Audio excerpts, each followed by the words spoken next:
السلام عليكم ورحمة الله وبركاته. إن الحمد لله نحمده ونستعينه ونستغفره ونعوذ بالله من شرور أنفسنا ومن سيئات أعمالنا. من يهده الله فلا مضل له ومن يضلل فلا هادي له. وأشهد أن لا إله إلا الله وحده لا شريك له وأشهد أن محمدًا عبده ورسوله. يا أيها الذين آمنوا اتقوا الله حق تقاته ولا تموتن إلا وأنتم مسلمون. يا أيها الناس اتقوا ربكم الذي خلقكم من نفس واحدة وخلق منها زوجها وبث منهما رجالا كثيرا ونساء واتقوا الله الذي تساءلون به والأرحام إن الله كان عليكم رقيبا. يا أيها الذين آمنوا اتقوا الله وقولوا قولا سديدا يصلح لكم أعمالكم ويغفر لكم ذنوبكم ومن يطع الله ورسوله فقد فاز فوزا عظيما. أما بعد فإن أصدق الحديث كتاب الله وخير الهدي هدي محمد صلى الله عليه وسلم وشر الأمور محدثاتها وكل محدثة بدعة وكل بدعة ضلالة وكل ضلالة في النار. أما بعد فأعوذ بالله من الشيطان الرجيم. بسم الله الرحمن الرحيم. فخلف من بعدهم خلف ورثوا الكتاب يأخذون عرض هذا الأدنى ويقولون سيغفر لنا وإن يأتهم عرض مثله يأخذوه ألم يؤخذ عليهم ميثاق الكتاب ألا يقولوا على الله إلا الحق ودرسوا ما فيه والدار الآخرة خير للذين يتقون أفلا تعقلون. وقال النبي صلى الله عليه وسلم من ترك الصلاة متعمدا فقد كفر. وقال في حديث آخر ولا تشركن بالله وإن حرقت أو قتلت ولا تتركن صلاة مكتوبة متعمدة فإنه من ترك صلاة مكتوبة متعمدا فقد برئت منه ذمة الله. আল্লাহ সুবহানাহু ওয়া তাআলা এর শুকর আদায় করছি, তিনি আমাদেরকে আজকের কান্দি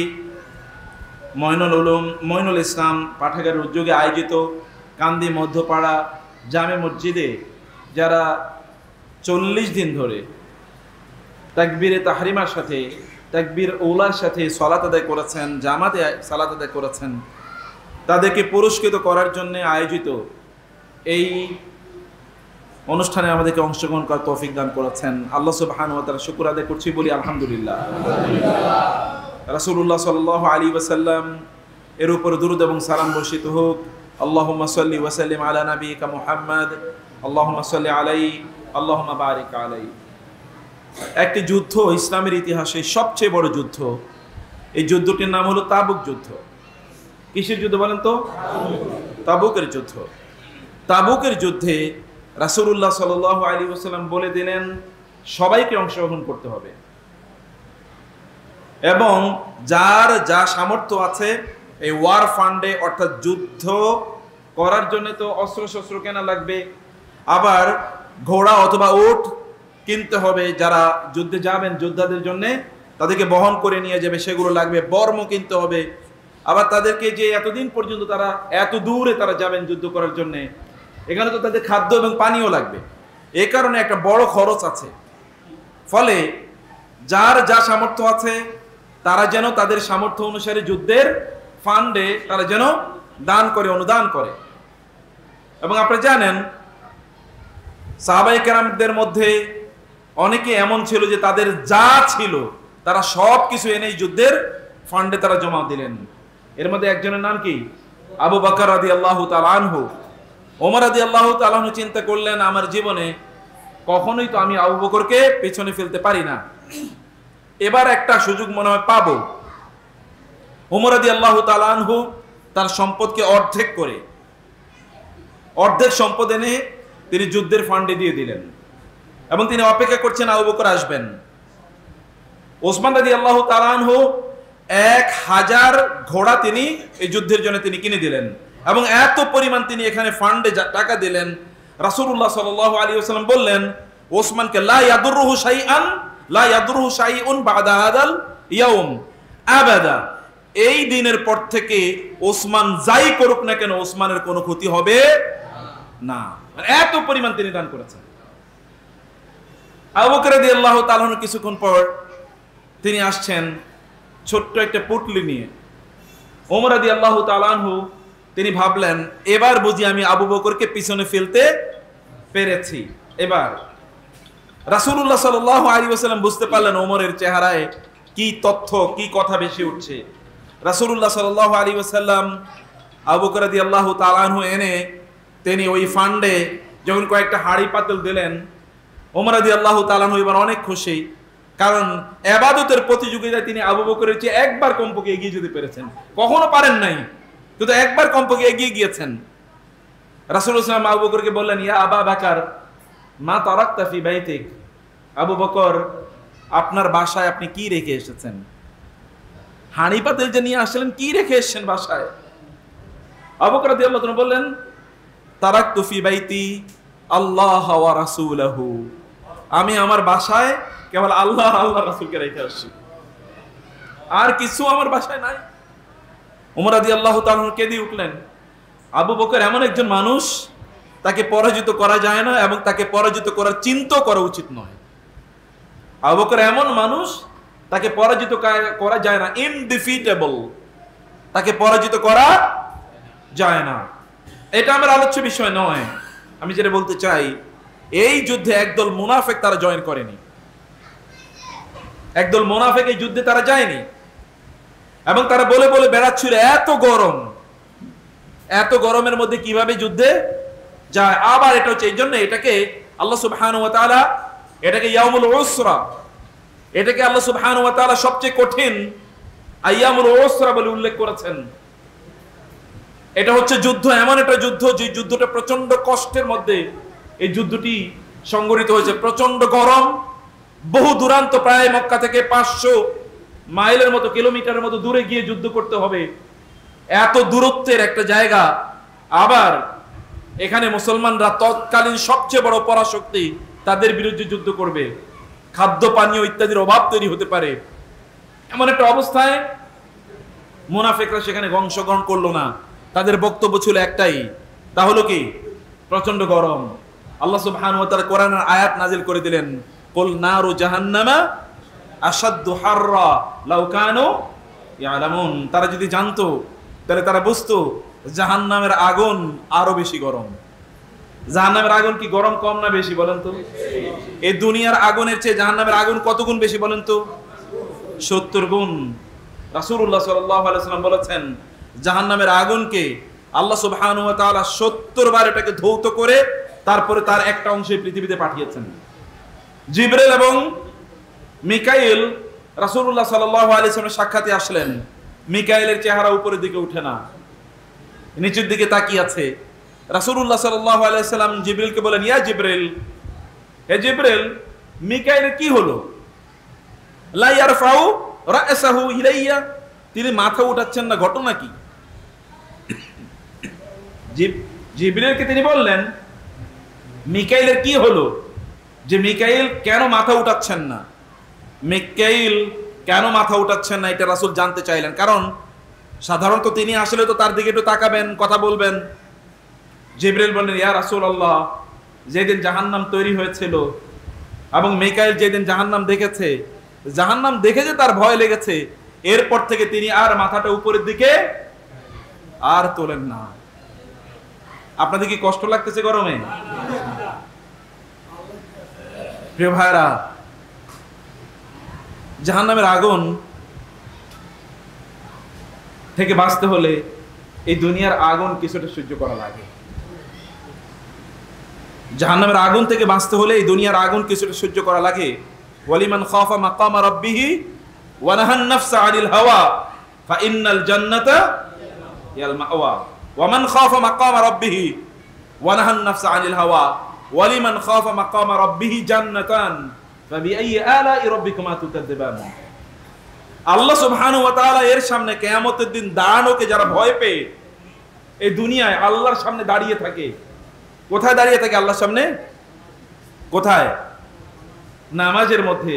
আল্লাহ সুবহানাহু ওয়া তাআলা কিয়ামতের দিন ওই সকল ব্যক্তিদের আল্লাহর সামনে দাঁড়ানোকে সম্মানজনক করে দেবেন, সহজ করে দেবেন, সম্মানিত করে দেবেন। সেই দিন তাদের দাঁড়াতে কোনো ভয় থাকবে না। যেদিন আল্লাহ সুবহানাহু ওয়া তাআলা বলবেন ওয়ামতাজুল ইয়াউমা আইয়ুহাল মুজরিমুন, হে পাপীরা তোমরা আলাদা হয়ে যাও। ওয়া তারাল মুজরিমিনা মুশফিকিনা মিম্মা ফিহি ওয়া ইয়াকুলুনা ইয়া ওয়াইলানা মা লিহাযাল কিতাবি লা ইউগাদিরু সগীরাতান ওয়ালা কাবীরাতান ইল্লা আহসাহা ওয়া ওয়াজাদু মা আমিলু হাদিরা ওয়ালা ইয়াযলিমু রাব্বুকা আহাদা। সেদিন মানুষের চেহারাগুলো থাকবে খুবই ভয়াবহ ভাবে আতঙ্কিত থাকবে। ইয়াউমা তাযহালু কুল্লু মুরদিআতিন আম্মা আরদাআত ওয়া তাদাউ কুল্লু যাতি হামলিন হামলাহা ওয়া তারান নাসা সুকারা ওয়া মা হুম বিসুকারা ওয়ালাকিন আযাবাল্লাহি শাদীদ। সেদিন মানুষ আতঙ্কিত থাকবে। খাশিআতান আবসারুহুম তারহাকুম যিল্লাহ ইযিল আগলালু ফি আ'নাকিহিম ওয়া জাআলনাল আগলালা ফি আ'নাকিহিম। আল্লাহ সুবহানাহু ওয়া তাআলা বলেছেন যে সেই দিন মানুষের চেহারাগুলো থাকবে আতঙ্কিত। উজুহু ইয়াউমা ইযিন নাযিরা ইলা রাব্বিহা নাযিরা ওয়া উজুহু ইয়াউমা ইযিন বাসিরা তাযুন্নু আন ইউফআলা বিহা ফাকিরা। সেদিন একদল চেহারা আতঙ্কিত থাকবে, গোটা চেহারা মনে হবে যেন এখানে কেবল অশান্তি, ভয়, আতঙ্ক, ভীতি ইত্যাদি তাকে চেপে ধরেছে। সেই ভয়াবহ দিনে আপনি থাকবেন হচ্ছে কিসের নিচে বলেন তো? আল্লাহ সুবহানাহু ওয়া তাআলা এর ছায়ার নিচে, আরশের ছায়ায়। একদল লোক থাকবে, রাসূলুল্লাহ সাল্লাল্লাহু আলাইহি ওয়াসাল্লাম তাদেরকে পানি পান করাবেন হাউজে কাউসার থেকে। যখন রাসূল সাল্লাল্লাহু আলাইহি ওয়াসাল্লাম হাউজে কাউসার থেকে পানি পান করাবেন, এরপর থেকে এই লোকগুলো আর কখনোই তৃষ্ণার্ত তারা হবে না। তাদের তৃষ্ণা একেবারে চরমের জন্য চলে যাবে। এই একটা ভয়াবহ দিনে যদি আপনি ভালো থাকতে চান, তাহলে আজকের দিনে কিছুটা গরম সহ্য করা লাগবে। বুঝেন নাই? আজকের দিনে কিছুটা গরম কি করতে হবে? সহ্য করতে হবে। রাসূলুল্লাহ সাল্লাল্লাহু আলাইহি ওয়াসাল্লাম বলেছেন, কোন একজন ব্যক্তি যদি আল্লাহ সুবহানাহু ওয়া তাআলা এর জন্য এমন কোনো কিছু করে, আল্লাহ সুবহানাহু ওয়া তাআলার জন্য যদি কোনো ব্যক্তি কোনো কিছু করে, আওয়াদাহুল্লাহু বিমা হুয়া খায়রুম মিন, আল্লাহ সুবহানাহু ওয়া তাআলা ওই জিনিসটি তাকে বহু গুণে বৃদ্ধি করে ফিরিয়ে দেন। আল্লাযীনা ইউনফিকুনা আমওয়ালাহুম ফি সাবিলিল্লাহি কামাসালি হাববাতিন আমবাতাত সাবআ সানাবিলা ফি কুল্লি সুমবুলাতিন মিআতু হাব্বা ওয়াল্লাহু ইউদাইফু লিমান ইয়াশা। কেউ যদি আল্লাহর রাস্তায় দান করে, তাহলে তার উদাহরণ হলো একটা বীজের মতো, একটা শস্য বীজ, ধান এর বীজ। একটা ধানের বীজ যদি আপনি বপন করেন, সেখান থেকে 60টি কি হবে? শীষ হবে। এক একটা শীষ থেকে একটা চারা হবে। একটা চারায় কয়টা শীষ থাকে? 60টা শীষ। এক একটা শীষে 100 করে দানা। তাহলে একটা বীজ থেকে কয়টা দানা হলো?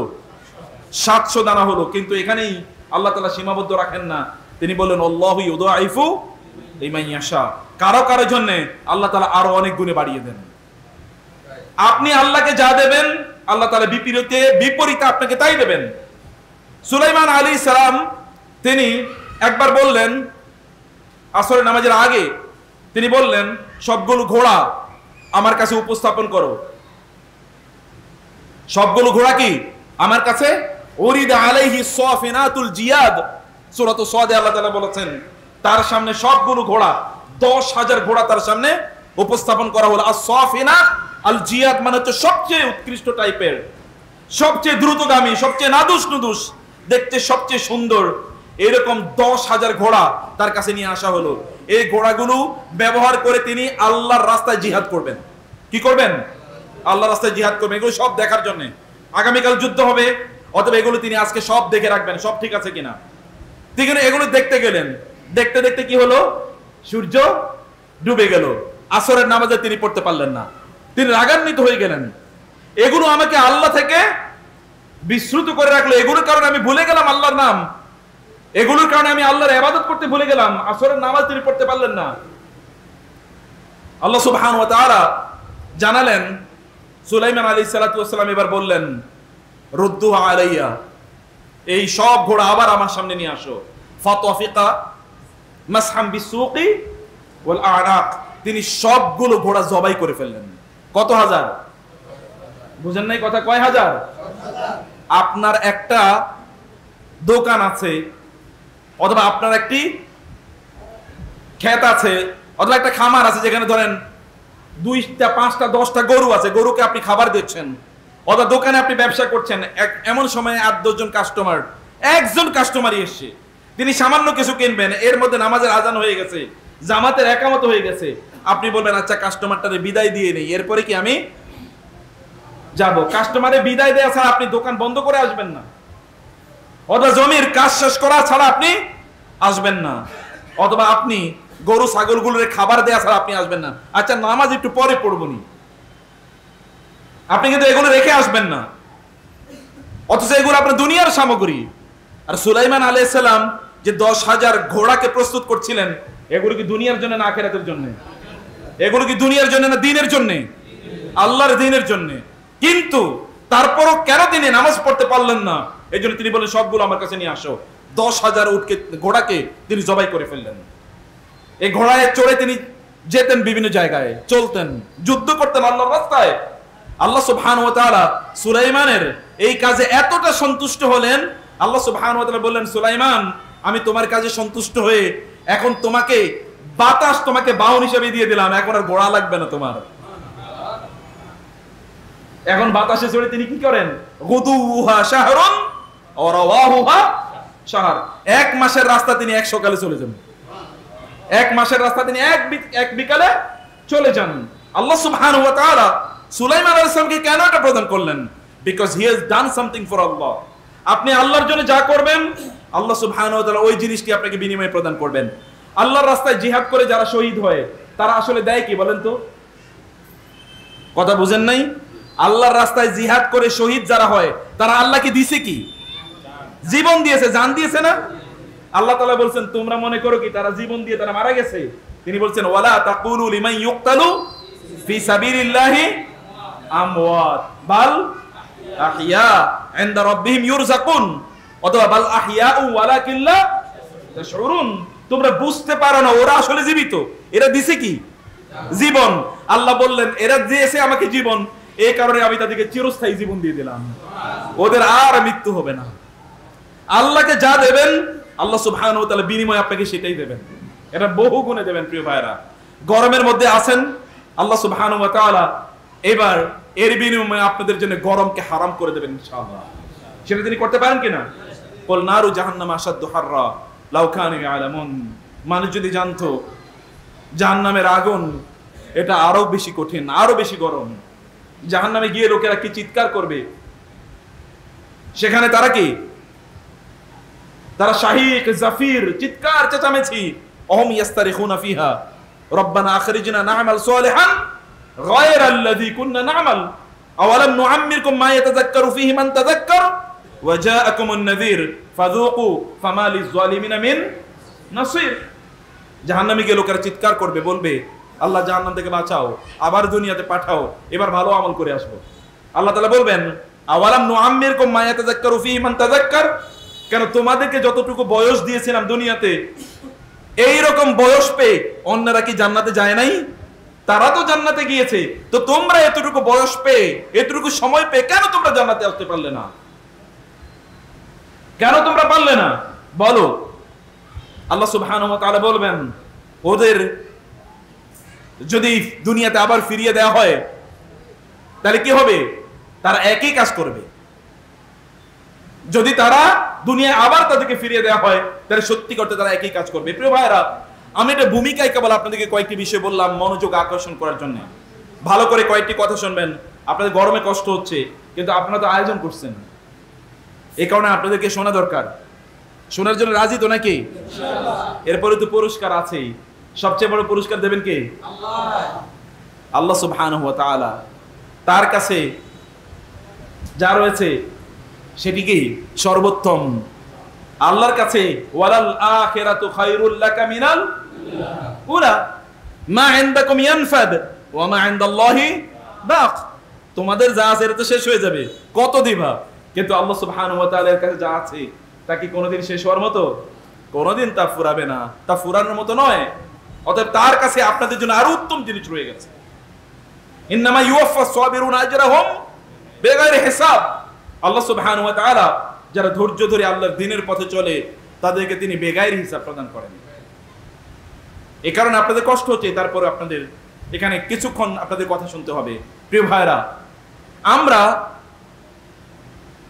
আমাদের অনেক অভিযোগ থাকে, আমার এটা হয় না, ওইটা হয় না, এত টেনশন, ছেলে মেয়েদের চাকরি বাকরি হয় না, আমার অসুখ বিসুখ কাটে না, মেয়ের বিয়ে হচ্ছে না, পোলাপাইনগুলো সব কি অন্যায় এর মধ্যে ঢুকে যাচ্ছে, এগুলো সব বেড়ায়া হয়ে যাচ্ছে, এগুলো সব পথভ্রষ্ট হয়ে যাচ্ছে, এগুলো কোনো কথাবার্তা শুনে না, মানুষেরা আমাদের উপর জুলুম অত্যাচার করে, অথবা আমাদের এই সমস্যা ওই সমস্যা, আমার সন্তানগুলো চাকরি হয় না, অথবা ওদের ব্যবসা বাণিজ্য ভালো যাচ্ছে না, আমার ফসল ভালো উৎপাদন হয় না, আমি বৃষ্টি পাই না, মেঘ হয় না, ইত্যাকার বহুত কাহিনী।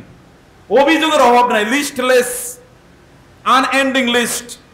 আপনার এবং আমার এত পরিমাণ অভিযোগ, এত পরিমাণ অভিযোগ করার আগে কোনোদিন কি আপনি চিন্তা করেছেন যিনি আপনাকে এত কিছু প্রদান করলেন তার প্রতি আপনার সবচেয়ে বড় যে দায়িত্বটি, সেই দায়িত্বটি আপনি ঠিকমতো পালন করছেন কিনা? আপনি কি নামাজ ঠিকমতো আদায় করেন? আপনি কি সময় মতো সালাত আদায় করেন? অথবা সালাতকে, নামাজকে কি আপনি সবার উপর প্রায়োরিটি দেন? যখন মসজিদ থেকে ডাক আসে, মসজিদের মিনার থেকে যখন ডাক আসে, হাইয়া আলাস সালাহ, হাইয়া আলাল ফালাহ, তখন আপনার কানে কি? যখন বলা হয় আল্লাহু আকবার, আল্লাহ সবার চেয়ে বড়, তখন কি আপনার মনে হয় আল্লাহ সবার চেয়ে বড়? নাকি তখন ক্ষেত আপনার কাছে সবার চেয়ে বড়? নাকি জমিন সবার চেয়ে বড়? নাকি ফসল সবার চেয়ে বড়? নাকি আপনার ব্যবসা সবার চেয়ে বড়? নাকি দোকান সবার চেয়ে বড়? নাকি আপনার ঘুম সবার চেয়ে বড়? যখন বলা হয় আসসালাতু খায়রুম মিনান নাওম, তখন আসলে কি ঘুম সবার চেয়ে বড় নাকি আপনার সালাত সবার চেয়ে বড়? আসলে কি? মুখে আপনি স্বীকার করছেন একটা, কিন্তু বাস্তবে আসলে কি? বাস্তবে আসলে কি? মসজিদ থেকে যখন, মিনার থেকে যখন আযান হয়, ইযা নুদিয়া লিস-সালাতি মিন ইয়াউমিল জুমআহ ফাসআউ ইলা যিকরিল্লাহি ওয়া যারুল বাই', যখন আযান হয় তখন তো এরপর কাজ নিষিদ্ধ জুমাবারে, কিন্তু অন্যান্য দিন কাজ হারাম না হলেও, নিষিদ্ধ না হলেও তো আপনাকে আল্লাহ ডাকছেন, আল্লাহর পক্ষ থেকে ডাকা হচ্ছে আপনাদেরকে, কিন্তু এই ডাকের পর বলা হচ্ছে আল্লাহু আকবার, আল্লাহ সবার চেয়ে বড়। কিন্তু আপনার মনে আসলে বড় কে? মনে আসলে দেখবেন মনে হচ্ছে, যদি আপনি মসজিদে ছুটে না আসতে পারেন তাহলে আপনি বুঝবেন আল্লাহ আসলে বড় না আপনার কাছে। বড় কে? বড় হলো ব্যবসা, বড় হলো বউ, বড় হলো সংসার, বড় হলো দোকানপাট, ব্যবসা বাণিজ্য, চাকরি বাকরি, অথবা বড় হলো ঘুম, বড় হলো আরাম, বড় হলো টেলিভিশন, খেলাধুলা, আনন্দ ফুর্তি, সিনেমা, নাটক, অথবা বড় হলো আপনার ক্ষেত খামার, এগুলো আপনার কাছে বড়। আল্লাহু আকবার বড় নয়। যদি আল্লাহু আকবার বড় হতো তাহলে আপনি ছুটে আসতেন, আল্লাহ ডাকছেন, আমার রব আমাকে ডাকছে, আমি এখানে থাকি কিভাবে? এক লোককে দেখা গেল যে তিনি নামাজের এখন আজান দেন না, তিনি ওযু করে প্রস্তুতি নিচ্ছেন। বলা হলো, ভাই এখনো তো আজান দেন, আপনি এত আগে প্রস্তুতি নিচ্ছেন? তিনি বললেন, আল্লাহ ডাকলে আমি যাব। এই ঘটনাটা আমার কাছে লজ্জা লাগে, আল্লাহ ডাকলে যাব, তিনি তো ডাকার আগে আমার যাওয়া উচিত, আমার লজ্জা লাগে যে তিনি ডাকলে এরপরে আমি যাই, আমি তার আগেই প্রস্তুত থাকতে চাই। আল্লাহ তুমি ডাকার আগে আমি তোমার জন্য প্রস্তুত, লাব্বাইক আল্লাহুম্মা লাব্বাইক, আল্লাহ আমি তোমার জন্য, তুমি ডাকার আগেই আমি প্রস্তুতি নিয়েছি। কারণ তুমি আমাকে কেন ডাকতে হবে? তুমি তো আমাকে খাওয়াও, তুমি কি আমাকে সৃষ্টি করেছো, আমাকে রিজিক দিচ্ছ তুমি, এবং আমার বেঁচে থাকার সকল উপাদান কেবল তুমি দাও, তুমি আমাকে ডাকতে হবে কেন আল্লাহ? এই কারণে আমি আল্লাহ সুবহানাহু ওয়া তাআলাকে তিনি ডাকার আগে আমি তার কাছে গিয়ে হাজির হতে চাই। কারণ আমি তো জানি না, আপনি তো জানেন না আপনি যতটুকু ইবাদত করছেন না করছেন ততটুকু ইবাদত কবুল হচ্ছে কিনা। প্রিয় ভাইরা, এই কারণে আমি বলছি যে আমাদের এত সমস্যা, এত সমস্যার মূল কি সেটা তো আমরা বুঝি না, সেটা তো আমরা জানি না, সেটা আমরা কোনোদিন চিন্তা করার, গবেষণা করার, ভাবার এতটুকু ফুরসত আমাদের মাঝে নাই। ইবাদত যা করি, এই যে আপনারা লোকেরা এখানে যারা আছেন, আচ্ছা 24 ঘন্টার মধ্যে ইবাদত যদি করি তাহলে 5 ওয়াক্ত নামাজই পড়ি, এর বেশি আর কি করি বলেন? ইবাদত যদি আমরা বলি তাহলে 5 ওয়াক্ত নামাজই তো পড়ি, এর বাইরে আর কি করি? আর কিছুই তো নাই। হজ যাকাত নাই আমাদের উপর, অধিকাংশের উপরেই। এরপরে জিহাদ যুদ্ধ তো নাই, এছাড়া জিকির আজকার তো নাই, কোরআন তেলাওয়াত নাই, পড়াশোনা নাই, ইসলামিক কোনো কিছুই নাই, জিকির আজকার নাই, তাসবিহ তাহলিল নাই, কেবল কয়েকটা নামাজই পড়ি। এবং নামাজের যে পরিস্থিতি, তাতে ওই নামাজ অধিকাংশ লোকের কবুল হবে কিনা এটাই তো আল্লাহ সুবহানাহু ওয়া তাআলা জানেন, আমরা তো জানি না। আপনি যখন নামাজের মধ্যে দাঁড়ান, তখন নামাজে মন থাকে না, আল্লাহর জন্য মন থাকে, নামাজের মধ্যে মন থাকে নাকি অন্য জায়গায় মন ঘুরে ঘুরে বেড়ায়? 5 ওয়াক্ত যে নামাজ পড়ি, এই নামাজে তো মন থাকে না, তাহলে এটা কবুল হবে কিভাবে? আল্লাহ সুবহানাহু ওয়া তাআলা যদি কিয়ামতের দিন বলেন তুমি তো আমারে 5 ওয়াক্ত নামাজেরই সময় দিতা, তাও এক এক ওয়াক্তের জন্য 5 মিনিট 10 মিনিটের বেশি তো না। মুরব্বীরা ভালো করে শুনেন, আপনি যখন নামাজে দাঁড়ান, এক সেজদার মধ্যে এক সেজদার উপর যখন আরেক সেজদা দেয়া শুরু করে দেন, তখন তো নামাজই বাদ, বুঝেন নাই? এক সেজদার পর এক সেজদা থেকে আরেক সেজদার মধ্যে কি থাকতে হয়? ইস্তিরাহা থাকতে হয়। ওখানে চুপ করে তা'দিলুল আরকান, চুপ করে ওখানে বসে থাকতে হয়। রুকু থেকে সিজদায় যাওয়ার পূর্বে রুকু থেকে দাঁড়িয়ে শটান হয়ে দাঁড়িয়ে থাকতে হয় এরকম, এবং সেখানে রব্বানা লাকাল হামদ হামদান কাসীরান তাইয়িবান মুবারাকান ফি, অতটুকু পড়েন কিনা? সুবহান রাব্বিয়াল আলা কয়বার পড়েন বলেন তো? এবং আদৌ শুদ্ধ করে পড়তে পারেন কিনা? অধিকাংশ লোকের তেলাওয়াতি শুদ্ধ আছে কিনা? তাসবিহ তাহলিল গুলো ঠিক আছে কিনা? নামাজ যখন দাঁড়ায় তখন তার মনোযোগ আছে কিনা? যে নামাজ পড়ি সামান্য এতটুকু, এতটুকুর মধ্যে তো মন নাই, অথবা এতটুকুর মধ্যে কি নাই? ইখলাস নাই, অথবা এতটুকুর মধ্যে শুদ্ধতা নাই, বিশুদ্ধ না, বহুত দুটো বিচ্যুতি আছে। তাহলে এই নামাজই তো আদৌ কবুল হবে কিনা সেটাই ঠিক নাই। এটাকেই তো আমরা গুরুত্ব প্রদান করতে পারি না। আমাদের জীবনে সংকট থাকবে না তো কার জীবনে সংকট থাকবে? আপনি বলবেন যে তাহলে তো কাফেরদের জীবন, মুশরিকদের জীবনে সংকট নাই, ওরা তো ভালোই আছে, ওরা তো ভালো থাকবে, লাহুমুদ দুনিয়া, ওরা তো দুনিয়ার জন্য, ওদেরকে আল্লাহ সুবহানাহু ওয়া তাআলা যা দেবেন দুনিয়াতে প্রদান করবেন। আপনারা কি শুধু দুনিয়ার জন্য বেঁচে থাকবেন নাকি? আমাদের জীবন কিসের জন্য? আখিরাত মুখী। আমাদের জন্য দুনিয়ামুখী জীবন নয়, আমাদের মূল সফলতা হচ্ছে আখিরাতে, আখিরাতের মুক্তি। ফামান যুহজিয়া আনিন নারি ওয়া উদখিলাল জান্নাতা ফাকাদ ফাজ।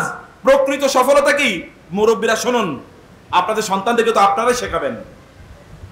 আপনাদের সন্তানরা কেন পথভ্রষ্ট হয়ে যাচ্ছে আপনি দেখেন তো। একটা ছেলে যে সন্তান 5 ওয়াক্ত নামাজ পড়ে, আল্লাহকে চিনেছে, এরকম কোন সন্তান তার বাবা মায়ের দিকে তাকিয়ে কথা বলবে বলেন তো? চোখ রাঙিয়ে কথা বলবে, এরকম কোনোদিন হবে? এটা কোনোদিন হবে না, অসম্ভব।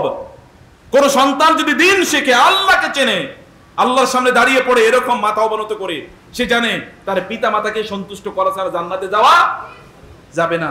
সে যদি জান্নাতের প্রত্যাশী হয় তাহলে পিতা মাতার অবাধ্য হবে কিভাবে? সে কিভাবে চাঁদাবাজি করবে? সে কিভাবে ইফটিজিং করবে? সে কিভাবে মদ খাবে অথবা মাদক দ্রব্য সেবন করবে? ইয়াবা গাঁজা খাবে কিভাবে ওই সন্তান? কোনোদিন হবে না। সে সন্ত্রাস করবে কিভাবে? সন্ত্রাসী করবে কিভাবে? আরেকজনের সম্পদ লুণ্ঠন করবে কিভাবে? আরেকজনের সাথে ধোঁকাবাজি করবে কিভাবে? মানুষকে অত্যাচার করবে, জুলুম করবে, এটা কিভাবে? কোনোদিন করবে না, কারণ সে ভয় পায় কাকে? আল্লাহ সুবহানাহু ওয়া তাআলাকে। অতএব আমাদের মূল সমস্যা, মূল সংকট, সেটা আমরা একেবারেই বুঝি না। রাসূলুল্লাহ সাল্লাল্লাহু আলাইহি ওয়াসাল্লাম বলেছেন, যে সকল ব্যক্তি তারা যখনই তারা সালাত আদায়, মানে আদাহুন্না হাইসু ইউনাদা বিহিন্না, যখনই নামাজের আজান বা তার জন্য ডাকা হয়, আর যেই সকল ব্যক্তিরা ওই নামাজ তারা যথাসময়ে সময় মতো তারা আদায় করে, জাআলাল্লাহু লাহুন্না নূরান ওয়া দিয়াআন ওয়া বুরহানান ইয়াউমাল কিয়ামা, আল্লাহ সুবহানাহু ওয়া তাআলা তাদেরকে আলো দেন। আলো, তাদেরকে কেমন আলো দেন? নূর। এবং দুইয়া মানে সূর্যের আলো, এরকম প্রখর আলো আল্লাহ তাআলা তাকে প্রদান করেন। ওয়া বুরহানান ইয়াউমাল কিয়ামা, কিয়ামতের দিন আল্লাহ সুবহানাহু ওয়া তাআলা তাদের পক্ষে দলিল হিসাবে উপস্থাপন করবেন কি? নামাজ। এই সকল ব্যক্তির জন্য দলিল হিসাবে নামাজ উপস্থাপিত হবে, যে লোকরা সালাত আদায় করেছে, নামাজ আদায় করেছে। আউয়ালু মা ইউহাসাবু বিহিল আবদু ইয়াউমাল কিয়ামা, কিয়ামতের দিন লোকদেরকে প্রথম প্রশ্ন করা হবে কিসের ব্যাপারে বলেন তো? নামাজ হলো প্রথম, এরপরে অন্য কিছু। প্রথম প্রশ্ন করা হবে নামাজ। এমনকি নামাজ পড়ার পরেও তো একদল লোক জাহান্নামে যাবে, যাবে না? ফাওয়াইলুল লিল আল্লাযীনা হুম আন সালাতিহিম সাহুন। আল্লাহ সুবহানাহু ওয়া তাআলা মুনাফিকদের ব্যাপারে বলেছেন, ইন্নাল মুনাফিকিনা ইউখাদিউনাল্লাহ ওয়া হুয়া খাদিউহুম ওয়া ইযা ক্বামু ইলাস সালাতি ক্বামু কুসালা ইউরাউনান নাসা ওয়া লা ইয়াযকুরুনাল্লাহ ইল্লা কালিলা। আপনার নামাজের সাথে মিলিয়ে নেন। এমনি নামাজ পড়ে না অধিকাংশ লোক, যারা নামাজ আদায় না করে। আল্লাহ রাসূল সাল্লাল্লাহু আলাইহি ওয়াসাল্লাম বললেন, মান তারাকা সালাতান মুতাআম্মিদান, কেউ যদি ইচ্ছাকৃত এক ওয়াক্ত নামাজ ছেড়ে দেয়, ফাকাদ কাফারা, তাহলে সে কি হয়ে যায়? কথা বুঝেন নাই? সে কি হয়? কাফের হয়ে যায়। ওয়াক্ত নামাজ ত্যাগ করলে আল্লাহ রাসূল বলছেন সে কাফের হয়ে যায় বা সে কুফরি করলো। আমি জানি না, আমরা জানি না কি হবে। আল্লাহ যে কিয়ামতের দিন বলে তোমার ইবাদত কবুল করলাম না, কেন তুমি আমার এক ওয়াক্ত নামাজ ছেড়েছো? নামাজ কোথায় ফরজ হয়েছে বলেন তো? সকল আমলগুলো ফরজ হয়েছে এই জমিনে, কিন্তু নামাজ ফরজ হয়েছে কোথায়? এটার মর্যাদা বুঝেন না? আল্লাহ সুবহানাহু ওয়া তাআলা তার রাসূলকে ডেকে নিয়ে গিয়েছেন, সুম্মা দানা ফাতাদাল্লা ফাকানা কাবা কাউসাইনি আও আদনা ফাআওহা ইলা আবদিহি মা আওহা। বন্ধুর সাথে সাক্ষাৎ গিয়েছেন, বন্ধু হাবিব তিনি সাক্ষাতে গিয়েছেন, তার রব তাকে পুরস্কার দিয়েছেন নামাজ। কি পুরস্কার দিয়েছেন? নামাজ। কত বড় গিফট! এবং পুরস্কার দিয়েছেন কোথায়? সপ্ত আকাশের উপর থেকে। সিনদা সিদরাতুল মুনতাহা ইনদাতুল ইনদাহা জান্নাতুল মাহওয়া ইজ ইয়াগশা সিদরাতা মা ইয়াগশা মা যাগাল বাসর ওয়া মা তাগা লাকাদ রাআ মিন আয়াতি রাব্বিহিল কুবরা। আল্লাহ সুবহানাহু ওয়া তাআলা তার রাসূলকে সব দেখিয়েছেন, জান্নাত জাহান্নাম দেখিয়েছেন, এবং বিশাল সিদরাতুল মুনতাহার সেই বিশাল সেই বড়ই বৃক্ষ দেখিয়েছেন, আরো অনেক অনেক কিছু সব দেখেছেন। এরপরে ফিরে আসার সময় তাকে গিফট দিলেন 50 ওয়াক্ত নামাজ। কয় ওয়াক্ত নামাজ দিয়েছেন? নামাজ গিফট। এর মাধ্যমে আপনি অন্য সকল নবীদের অবস্থা দেখেন। মুসা আলাইহিস সালামকে আল্লাহ সুবহানাহু ওয়া তাআলা ডেকে নিয়েছেন তুর পাহাড়ে, ইন্নী আনাস্তু নারাল লাআল্লি আতিকুম মিনহা বিকাবাসিন আও আজিদু আলান নারি হুদা ওয়া কাল্লামা আল্লাহু মুসা তাকলিমা। আল্লাহ তাআলা মুসার সাথে কথা বলেছেন, তুর পাহাড়ে ডেকে নিয়েছেন, সেখানে থেকে তাওরাত প্রদান করেছেন। কিন্তু আল্লাহ সুবহানাহু ওয়া তাআলা তার রাসূলকে ডেকে নিয়েছেন কোথায়? সেখানে নিয়ে। তার মানে হচ্ছে ওই আরশে আজিমের মালিকের সাথে সম্পর্ক তৈরি করার জন্য শ্রেষ্ঠতম মাধ্যম হলো কি? নামাজ। শ্রেষ্ঠতম মাধ্যম নামাজ। এটা এতটা গুরুত্বপূর্ণ। আল্লাহ সুবহানাহু ওয়া তাআলা সর্বপ্রথম যে বিধান দিয়েছেন তা হলো নামাজের। ইয়া আইয়ুহাল মুযাম্মিলু কুমিল লাইলা ইল্লা কালিলা নিসফাহু আও ইনকুস মিনহু কালিলা আও জিদ আলাইহি ওয়া রাত্তিলিল কুরআনা তারতিলা। আল্লাহ সুবহানাহু ওয়া তাআলা রাসূলকে অধিকাংশ রাতের অধিকাংশ অংশ জুড়ে সালাত আদায় করার জন্য নির্দেশ প্রদান করেছেন। ওয়া মিনাল লাইলি ফাতাহাজ্জাদ বিহি নাফিলাতাল লাক। আল্লাহ সুবহানাহু ওয়া তাআলা রাসূলকে বলেছেন, ওয়া আমুর আহলাকা বিস-সালাতি ওয়াসবির আলাইহা লা নাসআলুকা রিজকা নাহনু নারযুকুকা ওয়াল আকিবাতু লিত-তাকওয়া। ভালো করে শুনুন, সালাত এটা গুরুত্বপূর্ণ। নামাজ নামাজ নামাজ নামাজকে না বলবেন না, অন্য কিছুকে না বলুন। নামাজকে বলবেন না আমি পরে পড়ব, অন্য কিছুকে বলেন পরে করব। আল্লাহ সুবহানাহু ওয়া তাআলার নামাজকে যদি আপনি প্রাধান্য দেন, নামাজকে যদি প্রায়োরিটি দেন, যদি নামাজের বলেন নামাজ আমি তোমারে আগে করব, আল্লাহ সুবহানাহু ওয়া তাআলা আপনাকে জীবনের ক্ষেত্রে আগে উঠিয়ে দেবেন। সব কাজে আপনি সবার চেয়ে আগে চলে যেতে পারবেন। এবং যে সকল ব্যক্তি রাসূল সাল্লাল্লাহু আলাইহি ওয়াসাল্লাম বলেছেন, যে সকল ব্যক্তিরা নামাজে তারা পিছনে কাতারে থাকে, ওয়ালা ইয়াজারুন নাস ইয়াতাআখারু হাত্তা ইউআখিরাহুল্লাহ। এমন কি নামাজের সময় মতো এসে কিন্তু পিছনের কাতারে, আল্লাহ তাআলা বলেন ওদেরকে আমি জীবনের ক্ষেত্রে পিছনের কাতারে রাখবো। জান্নাতে ওরা পিছনের কাতারেই থাকবে, সামনের কাতারে আসতে পারবে না। সালাতের ক্ষেত্রে আপনাকে তো না বলা যায় না, আল্লাহর ডাক এসে আপনাকে নামাজে আগে চলে আসতে হবে। এই কারণে এর মাধ্যমে আপনি আলো পাবেন। আলো এই দুনিয়াতে না, কেবল এই আলো কোথায় থাকবে? আখিরাতে থাকবে। পুরো আখিরাতে এটা অন্ধকারাচ্ছন্ন একটা জায়গা। কি বলেন তো? আখিরাতটা কি পুরো একটা অন্ধকারাচ্ছন্ন জায়গা। আল্লাহ তাআলা বলেছেন, ইয়াউমা তারাল মুমিনিনা ওয়াল মুমিনাতি নূরুহুম ইয়াসআ বাইনা আইদিহিম ওয়া বিআইমানিহিম। সেদিন আপনি দেখতে পাবেন যে মুমিনদের আলো নূর সেদিন তাদের সামনে এবং তাদের ডান দিকে দৌড়াতে থাকবে। এবং আপনি দেখবেন সেদিন মুনাফিকরা, আল মুনাফিকুনা ওয়াল মুনাফিকাতু ইয়াওমা ইয়াকুলুল মুনাফিকুনা ওয়াল মুনাফিকাতু লিল্লাযিনা আমানু যুরুনা নাকতাবিসু মিন নূরিকুম কিলা ইরজিউ ওয়ারাকুম ফালতামিসু নূরা। আল্লাহ বলবেন মুনাফিকদেরকে, মুনাফিক কিন্তু এরা কিন্তু ঈমানদারদের ছদ্মবেশে আছে। মুনাফিক কিন্তু কাফের মুশরিক না। মুনাফিক কাদের মধ্যে থাকে? মুসলমানদের মধ্যে। মুসলমানদের বেশধারী এরকম লোকেরা মুনাফিক। এই সকল ব্যক্তিদের ব্যাপারে আল্লাহ তাআলা বললেন, ইয়াউমা ইয়াকুলুল মুনাফিকুনা ওয়াল মুনাফিকাত। মুমিন মুনাফিক নারী এবং পুরুষরা সেদিন মুমিনদেরকে লক্ষ্য করে বলবে, উনজুরুনা, একটু আমাদের জন্য অপেক্ষা করুন না প্লিজ। নাকতাবিসু মিন নূরিকুম, কারণ আমরা অন্ধকারের মধ্যে পড়ে আছি, তোমাদের কাছ থেকে একটু আলো নেব। কিলা ইরজিউ ওয়ারাকুম, বলা হবে যাও দুনিয়ায় যাও। ফালতামিসু নূরা, এখান থেকে আলো নিয়ে আসো। কারণ আলো বিক্রি হয় কোথায়? আলো কোথায় বিক্রি হয়? দুনিয়ায়। আখিরাতে আলো বিক্রি হয় না। আখিরাতে আলো ডিস্ট্রিবিউশন করা হয়। কেবল তারাই পায় যারা দুনিয়াতে কি ওই আলোর অধিকারী ছিল। আর আলো কোত্থেকে আসে বলেন তো? নামাজ থেকে। কোত্থেকে আলো আসে? আসসালাতু, আল্লাহ রাসূল বলেছেন আসসালাতু নূরুন ওয়াস সাদাকাতু বুরহানুন। আপনার নামাজ এটা আপনার জন্য নূর, আলো। এবং এই কারণে যে সকল ব্যক্তিরা নামাজ নিয়মিত আদায় করে আল্লাহ তাআলা তাদের চেহারার মধ্যে এমনি একটা আলো তৈরি করে দেন। বুঝেন নাই? যারা তাহাজ্জুদের নামাজ আদায় করে এদের আর কোনো কসমেটিক্স লাগে না, এমনি তাদের চেহারার মধ্যে আল্লাহ তাআলা আলো তৈরি করে দেন। এরকম আলো আল্লাহ সুবহানাহু ওয়া তাআলা তাদের জন্য তৈরি করে দেন। এবিয়াদ্দাত উজুহুম, তাদের চেহারাগুলো সাদা শুভ্র শ্বেত হয়ে যাবে। সালাত এটাকে প্রাধান্য দেয়া, এটাকে প্রায়োরিটি দেয়া, কারণ এটা আপনার জীবন, এটা আপনার অক্সিজেনের মতো। আপনি যেমনি ভাবে অক্সিজেন গ্রহণ করেন, অক্সিজেন গ্রহণ না করলে যেমনি ভাবে আমরা মারা যাই, যদি আমরা নামাজ আদায় না করি তাহলে আমাদের আত্মা মারা যায়, রূহ মারা যায়, সেটা দুর্বল হয়ে যায়, শরীর তখন শক্তিশালী হয়ে যায়। তখন শরীর কি, আত্মার উপর যদি শরীর শক্তিশালী হয় তাইলে আপনার ওই শরীর আপনাকে দিয়ে কুকুরের মতো কাজ করাবে, যেমন খাও দাও ফুর্তি করো। আল্লাহ সুবহানাহু ওয়া তাআলা বলেছেন ওয়াল্লাযিনা কাফারু ইয়াকুলুনা ওয়া ইয়াতামাত্তাউনা ওয়া ইয়াকুলুনা কামা তাকুলুল আনআমু ওয়ান নারু মাসওয়াল লাহুম। একদল লোকের চরিত্র হলো গরু ছাগল কুকুরের মতো, খায় দায় আর ফুর্তি করে, আর কোনো কিছু নাই। ওয়ান নারু মাসওয়াল লাহুম, আর আগুন হচ্ছে ওদের একমাত্র আশ্রয়স্থল। প্রিয় ভাইরা, সালাতের ক্ষেত্রে রাসূল সাল্লাল্লাহু আলাইহি ওয়াসাল্লাম বললেন মান তারাকা সালাতা মুতাআম্মিদান ফাকাদ কাফারা, মান তারাকা সালাতান মাকতুবাতান মুতাআম্মিদান ফাকাদ বারিআত মিনহু যিম্মাতুল্লাহ।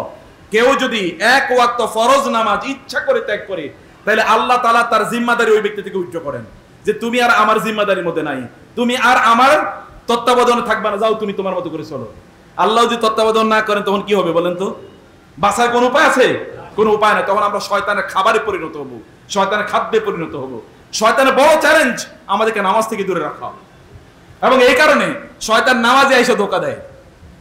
ও শুধু নামাজের আগেই ধোঁকা দেয় এরকম না, নামাজের মধ্যেও ধোঁকা দেয় না, নামাজের মধ্যেও ধোঁকা দেয়। নামাজের মধ্যে আমাদের মনোযোগ থাকে না, আমরা মনোযোগ দিয়ে নামাজ আদায় করতে পারি না। আমার একটা জেনারেশন ছিল, কোরআনে যখন সূরাত মারিয়ামের ওই আয়াতটা নাযিল হলো ফাখালাফা মিন বাদিহিম খালফুন আদাউস সালাতা ওয়াত্তাবাউশ শাহওয়াতি ফাসাউফা ইয়ালকাউনা গাইয়া, আল্লাহ তাআলা নাযিল করলেন এরপর একটা জেনারেশন আসবে সাহাবীদের পর, এমন একটা জেনারেশন আসবে তারা নামাজকে নষ্ট করে দেবে, নামাজ ঠিকমতো পড়বে না, হয় নামাজ পড়বে না অথবা পড়লে ঠিকমতো পড়বে না। শুনুন আপনাদের সাথে মিলে কিনা দেখেন, আল্লাহ তাআলা বললেন ফাখালাফা মিন বাদিহিম খালফুন, এরপর একটা দল আসবে, একটা জেনারেশন আসবে, একটা প্রজন্ম আসবে, একদল মানুষ আসবে আদাউস সালাতা, তারা নামাজকে নষ্ট করে দেবে। নষ্ট করবে দুভাবে, হয় নামাজ আদায় করবে না অথবা ঠিকমতো আদায় করবে না। মুনাফিকের নামাজের মধ্যে কি আছে? মুনাফিকের নামাজের মধ্যে তাড়াহুড়া আছে। কি আছে বলেন তো? তাহলে এটা মুনাফিকের নামাজ। কার নামাজ? আর মুনাফিকরা থাকবে কোথায়? মুনাফিকরা থাকবে কোথায়? ইন্নাল মুনাফিকিনা ফি দারকিল আসফালি মিনান নার, জাহান্নামের সর্বনিম্ন জায়গায় থাকবে মুনাফিকরা। তাদের নামাজের তিনটা চারটা বৈশিষ্ট্য অথবা তার চেয়ে বেশি। এর মধ্যে একটা হলো তাড়াহুড়া, তাজিল আল আজলা, দ্রুত তারা নামাজ আদায় করে। দুই নম্বর হচ্ছে নামাজের মধ্যে তারা কি থাকে? তারা একটু অমনোযোগী থাকে, কিছুক্ষণ পর করে একটা হাই উঠে কিনা নামাজের মধ্যে। এটা কার নামাজের বৈশিষ্ট্য? কথা বলেন না, বুঝেন না আপনার আমার কথা? এটা কার নামাজের বৈশিষ্ট্য?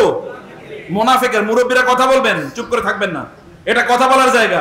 দোকানের পাশে গেলে তো আপনি বাংলাদেশের প্রেসিডেন্ট এমন একটা ভাব, মানে এমন কোন রাজনীতি নাই যে রাজনীতি বুঝে না। মসজিদে আসলে মুখ তালা বন্ধ করে রাখা এর জায়গা নয়, কথা বলতে হয়, কথা বলা শিখেন এখানে। বুঝতে পেরেছেন? কথার উত্তর দেবেন, তাহলে বুঝবো যে আপনারা জায়গা আছেন, অথবা আমার কথা শুনেন। তাকে আছে, আসলে উনি ঘুমাইতেছে, বুঝেন নাই? আসলে উনি অন্য জগতে চিন্তা করতেছে। তো তাকে থাকলে কি মনোযোগ দিয়ে শোনা হয় না? মনোযোগ দিয়ে শুনবেন। মুনাফিকদের নামাজের মধ্যে তাড়াহুড়া থাকে। যদি তাড়াহুড়া করে নামাজ পড়েন তাহলে আজকে থেকে সিদ্ধান্ত নেন যে তাড়াহুড়া করবেন না। আল আজলাতু মিনাশ শাইতান, তাড়াহুড়া আসে শয়তানের পক্ষ থেকে। এটা তাড়াহুড়া মুসলমানের কাজ না। তিনি নামাজের মধ্যে থাকবেন কি ধীর স্থির। রাসূলুল্লাহ সাল্লাল্লাহু আলাইহি ওয়াসাল্লামের কি কোনো গুনাহ ছিল বলেন তো? কথা বুঝেন নাই? তার কি কোনো গুনাহ ছিল? কিন্তু তিনি নামাজের মধ্যে দাঁড়িয়ে থাকতে থাকতে পা ফুলে গিয়ে পা ফেটে যেত। সুবহানাল্লাহ। দাঁড়িয়ে থেকে থেকে নামাজ পড়তে পড়তে দাঁড়িয়ে থাকতে থাকতে পা ফুলে যেত। নামাজের মধ্যে কিয়াম হচ্ছে শ্রেষ্ঠতম ইবাদত, সুজুদ হচ্ছে শ্রেষ্ঠতম ইবাদত। নামাজের মধ্যে অনেক লম্বা সময় দাঁড়িয়ে থেকে কি করতে হয়? সূরা পড়তে হয়, কেরাত পড়তে হয়, লম্বা সময় দাঁড়িয়ে থাকে নামাজের মধ্যে। রাসূলুল্লাহ সাল্লাল্লাহু আলাইহি ওয়াসাল্লাম কখনো কখনো পুরা সূরা বাকারা পড়তেন। কি করতেন? পুরা সূরা বাকারা পড়তেন। এখন এক লোক নামাজে অংশগ্রহণ করছে, আরবের এক লোক, তো ওইখানে ইমাম সাহেব প্রথম সূরা প্রথম ইয়েতে কি প্রথম রাকাতে মানে নামাজে আইসা ওই লোক জয়েন করেছিল এশার নামাজে, হ্যাঁ ইমাম সাহেব এখানে সূরা বাকারা পড়ছে, একটু লম্বা পড়ছে। পড়ার পরে এই লোকের পা, প্রথমে নামাজ পড়তে আসে লোকের পা ব্যথা করছে, পরের দিন সকালে আবার নামাজ পড়তে আসে, আসার পরে ওই মানে ইমাম সাহেব সূরা ফিল পড়া শুরু করছে। কি সূরা ফিল। এখন ওই লোক মনে করলো বাকারা সূরা যদি এত বড় হয় তাহলে ফিল জানি কত বড়। বাকারা মানে কি গাবি না, আর ফিল মানে কি হাতি। এমন করে বাকারাই যদি, বাকারা তো তার ছোট আর ফিল তো হাতি তো বড়, তো বাকারা সূরা যদি এত বড় হয় তাহলে ফিল সূরা জানি কত বড়। এই নামাজ ছাড়িয়ে চলে গেছে। কারণ আমাদের অবস্থা হচ্ছে ইমাম সাহেব একটু বড় সূরা কেন নেয়, এরপরে এসে ইমাম সাহেব আর সূরা পান না, আর এরপরে নামাজ থেকে বাইরে হয়ে এরপরে আজকে ইমাম সাহেব এত লম্বা সূরা কেন নিল রে। ইমাম সাহেবের সমালোচনা শুরু হয়ে যায়, কেন লম্বা সূরা নিল। সাহাবায়ে কেরামরা রাসূলের সাথে নামাজ পড়তে গিয়ে কখনো কখনো এমন হতো যে দাঁড়িয়ে থাকতে থাকতে পা ব্যথা করছে, এই জন্য তারা লাঠির উপর ভর করে এক পা এরকম টঙের মতো দাঁড়া করিয়ে রেখে লাঠির উপর ভর করে তারা দাঁড়িয়ে থাকতো। এত লম্বা সূরা রাসূলুল্লাহ সাল্লাল্লাহু আলাইহি ওয়াসাল্লাম নামাজের মধ্যে পড়েছেন। আপনাকে পড়তে হবে। মুনাফিকের নামাজের বৈশিষ্ট্য যেন না হয়। ফাওয়াইলুল লিল মুসাল্লিন, মুসল্লিদের জন্য ধ্বংস। আল্লাযীনা হুম আন, যারা তাদের নামাজে অমনোযোগী। নামাজে অমনোযোগী মানে নামাজ পড়তে আসছে, কি পড়তেছে কিছুই বুঝে না, মসজিদে ঢুকতেছে ডান পা দিয়া না বাম পা দিয়ে এটাও তার মনে নাই, কিসের নামাজ পড়তে আসছে। মসজিদে ডান পা দিয়ে ঢুকলো না বাম পা দিয়ে ঢুকলো এটাই তার মনে নেই, তাহলে কি নামাজ পড়বে? এ তো প্রথম থেকেই উদাসীন। বুঝতে পেরেছেন? তারপর নামাজের মধ্যে মুনাফিকের 2 নম্বর আলামত হলো, মুনাফিক নামাজের মধ্যে কি থাকে, সে ওই যে সে অমনোযোগী থাকে। নামাজে প্রথম রাকাতে কি পড়ছে দ্বিতীয় রাকাতে আর মনে নাই। আছে কিনা এরকম? বুড়ারা কইবেন যে হওয়া মনে থাকে না, দুনিয়ার সব কাম তো মনে থাকে। টাকা পয়সা 20 বছর 30 বছর 50 বছর আগে কারে দিয়েছেন এটা কিন্তু ভালোই মনে আছে, শুধু নামাজের কথা মনে নাই। কারণ এখানে প্র্যাকটিস তৈরি হয় নাই, জমির আইল তো ভালো করে মনে আছে, ওই জায়গায় এতটুকু আইল আমার এখান থেকে 1 ইঞ্চি সে বেশি নিছে, এগুলো ভালো করে মনে থাকে। কিন্তু কেবলমাত্র মনে থাকে নাকি নামাজের মধ্যে কয় রাকাত পড়লাম অথবা কোন সূরা পড়লাম এটা মনে থাকে না। মনোযোগী না, আপনাকে মনোযোগী হতে হবে যে আপনি কি পড়ছেন। একজন মুসলমানের নামাজের মধ্যে হাই আসে কিভাবে? আপনারা জানেন আপনার নবী জীবনে কোনোদিন হাই তোলে নাই, শুনেছেন কোনোদিন? কথা বুঝেন নাই? আল্লাহর রাসূল সাল্লাল্লাহু আলাইহি ওয়াসাল্লাম জীবনে কোনোদিন হাই তোলেন নাই, জীবনে কোনোদিন না। কেমন মানুষ ছিলেন? হাই আসে কার থেকে? হাই আসে কার থেকে? আত-তাসাউবু মিনাশ শয়তান, আল-উতাসু মিনার রহমান। হাসি আসে কার পক্ষ থেকে? আর হাই আসে কার পক্ষ থেকে? শয়তানের পক্ষ থেকে। হাই আসার সাথে সাথে আপনার শরীরের গুরুত্বপূর্ণ কিছু জীবাণু এগুলো কি হয়ে যায়? এগুলো সব মরে যায়। এরপরে লোক আর কাজ করতে পারে না। হাইকে দমন করতে হয় যেন হাই না আসে, এটা দমন করতে হয়, এটাকে প্র্যাকটিস করতে হয়। প্রিয় ভাইরা, নামাজের মধ্যে এটা একটা কম কুসার। আল্লাহ বলেছেন মুনাফিকরা নামাজে দাঁড়ালে ওরা উদাসীন থাকে, অমনোযোগী থাকে। 3 নম্বরে মুনাফিকরা নামাজের মধ্যে কি করে না, তারা আল্লাহর জিকির কম করে। আপনি অধিকাংশ লোকই তো তারা নামাজে যখন যায় সেজদায় গিয়ে সুবহান রাব্বিয়াল আলা পড়তে উঠার সময় সুবহান রাব্বিয়াল আলা পড়ে, আছে কিনা এরকম? মানে ওইখানে মাত্র একবার পড়ছে আর উঠার সময় বাকি 2 বার পড়তেছে। এবং সুবহান রাব্বিয়াল আলা এত দ্রুত গতিতে পড়ে যে কি পড়তেছে এটাই তার মনে নেই। আবার নামাজে দাঁড়ালে তো অনেকের অটো সিস্টেম হয়ে গেছে, নামাজে দাঁড়াই কি আলহামদুলিল্লাহ এবং কলু আল্লাহ, এর বাইরে আর কিছুই নাই। কনসিয়াসলি বুদ্ধিভিত্তিক ভাবে বুঝে শুনে যে সূরা চুজ করবে যে আমি এই সূরাটা পড়বো, এরকম মনেই থাকে না। কারণ নামাজে দাঁড়াইছে, ওটা অটোমেটিক হয়ে গেছে।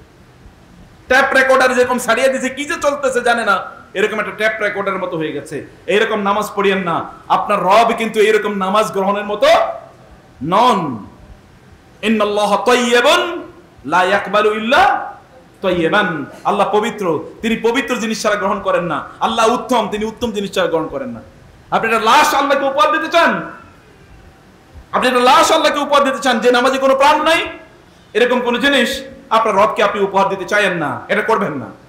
মুনাফিকের নামাজের মধ্যে এর মধ্যে যেটা থাকে, তারা আল্লাহ সুবহানাহু ওয়া তাআলার জিকির তারা নামাজের মধ্যে তারা কম করে।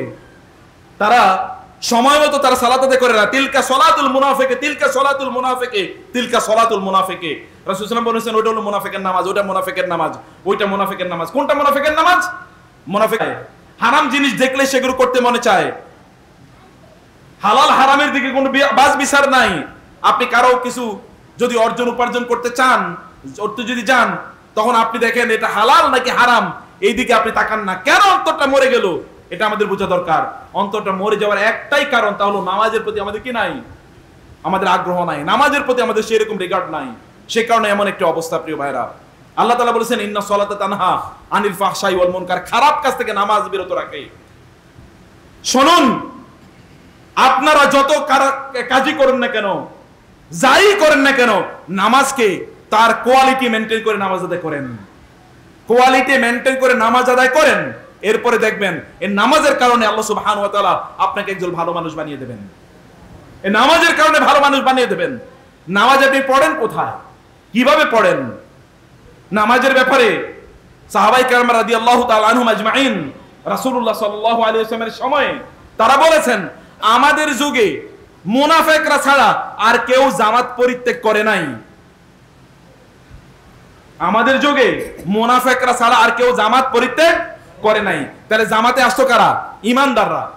ওয়ালাকাদ রাআইতুনা ওয়ামা ইয়াতাখাল্লাফু আনহা ইল্লা মুনাফিকুন মালুমুন নিফাক। আমাদের সময়ে যারা পরিচিত মুনাফিক ছিল এরাই কেবলমাত্র জামাতে আসতো না। আপনি কি জামাতে নামাজ আদায় করেন কিনা বলেন? যদি জামাতে নামাজ আদায় না করেন, নামাজ পড়লেও মুনাফিক, এটা হাদিসের কথা। নামাজ না পড়লে তো কাফের। আল আহদুল্লাযী বাইনানা ওয়া বাইনাহুমা সলাতু। আমাদের মাঝে এবং কাফের মুশরিকদের মাঝে মূল পার্থক্য হলো কি? নামাজ। মূল পার্থক্য নামাজ। নামাজ না পড়লে মুসলমান থাকে না। আপনার ঘরে আপনার সন্তানরা কিভাবে নামাজ না পড়ে থাকে বলেন? আপনি কি মুসলমান না? আপনার সন্তানগুলো কি মুসলমান না? আপনার সন্তানের নাম আব্দুর রহমান, আব্দুল্লাহ, সালিম, অথবা তালহা, জুবায়ের, এগুলো আপনি রাখছেন, বেলাল রাখছেন, অথচ নামাজ পড়ো তো অলরেডি কাফের। একজন মুসলমান নামাজ না পড়ে থাকে কিভাবে? আপনার ঘরে কিভাবে থাকলো সন্তান যে নামাজ পড়লো না? এ দায় কার? এ দায়িত্ব কার? আপনার খাওয়া খায় কিভাবে? আপনার ইনকাম ওর পেটে যায় কিভাবে? আপনার স্ত্রী কিভাবে ওর জন্য রান্না করে? আল্লাহ রাসূল সাল্লাল্লাহু আলাইহি ওয়াসাল্লাম এই পর্যন্ত রাগান্বিত হয়ে বলেছেন, আমার মাঝে মাঝে মনে হয় কাউকে বলি যে তুমি আজান দাও, অন্য কাউকে বলি তুমি একা ইমামতি করো, এবং আমি যাই যে সকল ব্যক্তিরা নামাজে জামাতে আসে নাই ওদেরকে পুড়িয়ে মেরে ফেলতে আমার মনে চায়। যারা জামাতে আসে নাই, নামাজ পড়ে না এরকম না, জামাতে আসে না, যারা যাকাত দেয় না, তাদের বিরুদ্ধে যদি যুদ্ধ করা যায়, নামাজ যে পড়ে না ওর বিরুদ্ধে আরো আগে যুদ্ধ করা যায়। কারণ নামাজ রাসূল ইসলাম ওয়া ইমাদুহু, ইসলামের মূল স্তম্ভ হচ্ছে নামাজ। আসসালাতু ইমাদুদ্দিন। যে ব্যক্তি নামাজ হচ্ছে ইসলামের স্তম্ভ, যে নামাজ ছেড়ে দিল ও তো ইসলামকে ধ্বংস করে ফেললো, ও তো ইসলাম নাই। সে কিভাবে থাকে? আপনার সন্তানকে যদি জিজ্ঞেস করে নামাজ পড়ছো কিনা, ও বলে নামাজ পড়ি নাই, তাহলে ও তো মুসলমান থেকে খারিজ হয়ে গেল। ও কেমনে থাকে? আপনার সম্পদের উত্তরাধিকারী হয় কিভাবে ও? আপনি ওর জন্য কিভাবে কাঁদেন? ওকে কিভাবে আপনি স্কুল, কলেজ, ইউনিভার্সিটিতে পাঠান? ওর জন্য কিভাবে আপনি টাকা ব্যয় করেন? ওর জন্য কিভাবে আপনি বাজারে যান? আপনার স্ত্রী কিভাবে ওর জন্য রান্না করে? কিভাবে সম্ভব এটা? মুসলমানরা নামাজ থেকে কেমনে দূরে থাকে? মুসলিম সমাজে নামাজ হবে না, এটা কিভাবে ভাবা যায়? নামাজের আযান দিছে, দোকানগুলো কেমনে খোলা থাকে? এটা কি সম্ভব? এটা কোন মুসলমান সমাজের চরিত্র? কোন মুসলিম সমাজের চরিত্রটা হতেই পারে না। মুসলিম সমাজের চরিত্র আল্লাহর জন্য ডাক এসছে, সেখানে তারা ঝাঁপিয়ে পড়বে, এটা মুসলিম সমাজের চরিত্র। আদারওয়াইজ এটা শয়তানের সমাজ, এটা মুসলমানদের সমাজ না। আর কেউ কেউ তো নামাজ পড়ে, মাঝে মাঝে পড়ে। মাঝে মাঝে পড়লে কি আর ঈমান থাকে নাকি? ঈমান থাকে না। সে তো পার্ট টাইম নামাজি, পার্ট টাইম মুসলমান হওয়া যায় না। উদখুলু ফিস সিলমি কাফা ওয়া লা তামুতুন্না ইল্লা ওয়া আনতুম মুসলিমুন। মুসলমান না হয়ে মারা যাবে না, খবরদার। আল্লাহ বলছেন, আমার কাছে ইসলাম ছাড়া আইসো না, তাহলে তোমার খবর আছে। আমার কাছে ইসলাম ছাড়া আইলে তোমার খবর আছে। এবং ইসলামে অর্ধেক অর্ধেক প্রবেশ করবে না, পরিপূর্ণভাবে প্রবেশ করো। পরিপূর্ণভাবে প্রবেশ করতে হবে। এই সমাজকে আপনাদের এমন তৈরি করতে হবে, নামাজ আপনারা পড়বেনই, মুরব্বীরা এমন তৈরি করুন, এখানকার ইয়াং জেনারেশন নামাজ পড়বে না মানে ওকে ধরে নিয়ে আসুন, বাচ্চাদেরকে মসজিদে নিয়ে আসুন। আপনার পোলাপাইন কই? কেন আজকে এখানে বাচ্চারা নাই? আরো বাচ্চা থাকা দরকার। এরা কি সব বুড়ো মানুষ নাকি? বুড়োরা তো কাজে কর্মে থাকে, তাহলে বাকিরা বাচ্চাগুলো কই, ইয়াংরা কই? মসজিদে এখন ঢুকলে কেবল বুড়াদেরকে পাওয়া যায়, ইয়াং পোলাপান পাওয়া যায় না। ও এখন ইয়াবা খায়, ও মদ খায়, অথবা জুয়া খেলে। আপনার সন্তান না? আপনাদের সমাজের সন্তান না? আপনাদের মরে যাওয়া দরকার যদি এরকম সন্তান আপনাদের থাকে। আপনাদের এই জীবনের অর্থ কি? আল্লাহর কাছে জবাবদিহি করতে হবে। আপনাদের সন্তানের জন্য কেন মসজিদে নিয়ে আসলেন না? রাসূলুল্লাহ সাল্লাল্লাহু আলাইহি ওয়াসাল্লাম তার মসজিদে বাচ্চাদের জন্য আলাদা জায়গা থাকতো, কর্নার থাকতো, এবং তিনি বলতেন আমার মাঝে মাঝে মনে চায় লম্বা কেরাত পড়ি, কিন্তু ওই দূর থেকে যখন বাচ্চাদের আমি কান্নার আওয়াজ শুনি তখন আমি দ্রুত নামাজ শেষ করি, কারণ আমি জানি ওই বাচ্চাটা তার মায়ের দুধ খাবে, ওই জন্য কাঁদতেছে। মায়ের দুধ খাবে। মহিলা সাহাবীরা বলতেন আমরা মসজিদে বাচ্চাদেরকে নিয়ে আসতাম, এক কর্নারে তাদেরকে রেখে দিতাম, খেলনা নিয়ে আসতাম তাদের জন্য, যেন আমরা একটু মনোযোগের সাথে নামাজ পড়তে পারি। তাহলে আপনাদের সন্তানরা কই? ওই পিচ্চিদেরকে মসজিদে কে আনবে? এখনই যদি ওদেরকে মসজিদের পথ না চেনান, তাহলে কবে ওরা মসজিদ চিনবে? ওরা তো মসজিদ চিনবে না, ওরা সিনেমা হল চিনবে। ওদের মোবাইলের আসক্তি কেন তৈরি হয়েছে এটা বুঝেন না? মোবাইলের আসক্তি তৈরি হওয়ার পেছনে আমাদের দায় আছে, আমাদের দায়িত্ব আছে, আমাদের অপরাধ আছে, আমাদের এখানে ব্যর্থতা আছে। আমরা ওদেরকে মোবাইল শিখিয়েছি, আল্লাহর ঘর ওদেরকে চেনাই নাই, আল্লাহর ঘর ওদেরকে আমরা শেখাই নাই। প্রিয় ভাইরা, একটু ভালো করে শুনবেন প্লিজ, এবং পরিবর্তনের অঙ্গীকার নিয়ে শুনবেন। আমি বলছি মায়েরা, বোনেরা যারা শুনছেন, আপনাদের সন্তানরা যদি নামাজ না পড়ে, ছেলে হোক মেয়ে হোক, আর ওদের জন্য আপনি রান্না করবেন, ওদেরকে আপনি জাহান্নামের জন্য প্রস্তুত করছেন, আপনি মা হিসেবে আল্লাহর কাছে দায়ী থাকবেন। কিয়ামতের দিন এই পিতা মাতাদেরকে লক্ষ্য করে, এই পিতা মাতাদেরকে উদ্দেশ্য করে, আল্লাহকে লক্ষ্য করে লোকেরা বলবেন রব্বানা আরিনাল্লাযীনা আযাল্লানা মিনাল জিন্নি ওয়াল ইনসি নাজআলুহুমা তাহতা আকদামিনা লিয়াকুনা মিনাল আসফালিন। আল্লাহ, আমাদের পিতা মাতা আমাদেরকে পথ দেখায় নাই, কেবল দুনিয়ার কথা বলেছে। কেন ভালো রেজাল্ট করলো না? কেন তুমি ভালো চাকরি পাও নাই? কেন তুমি ভালো পড়াশোনা করো নাই? ইত্তকার কেবল বলেছে, কিন্তু তোমার কথা বলে নাই আল্লাহ। অতএব এই পিতা মাতা আমাদেরকে তোমার পথ দেখায় নাই, ওদেরকে আমার পায়ের নিচে আমরা পিষ্ট করতে চাই আল্লাহ। আতিহিম দাফাইনা মিনাল আযাব ওয়া লাআনহুম লাআনান কাবীরা। আল্লাহ ওদেরকে ডাবল শাস্তি প্রদান করেন, ওদের উপর আপনার লানত পড়ুক, কারণ এরা আমাদেরকে পথ দেখায় নাই। তাহলে আপনি কার জন্য? সাম্মিন কালবাকা ইয়াকুলুক বলা হয়, কুকুরের ভালো করে খাবার দাও, যেন ওই কুকুর কয়েকদিন পরে তোমারে খেয়ে ফেলবে, তোমাকে আক্রমণ করবে। আপনি কাকে খাবার দিচ্ছেন? কাকে আপনি বড় করছেন? আল্লাহকে ভুলে যায় যে সন্তান, মনে রাখবেন আল্লাহর কসম, আল্লাহর ঘরে বলছি, থেকে বলছি, যারা আল্লাহকে ভুলে যায় ওরা তাদের পিতা মাতাকে কোনোদিন স্মরণে রাখতে পারে না।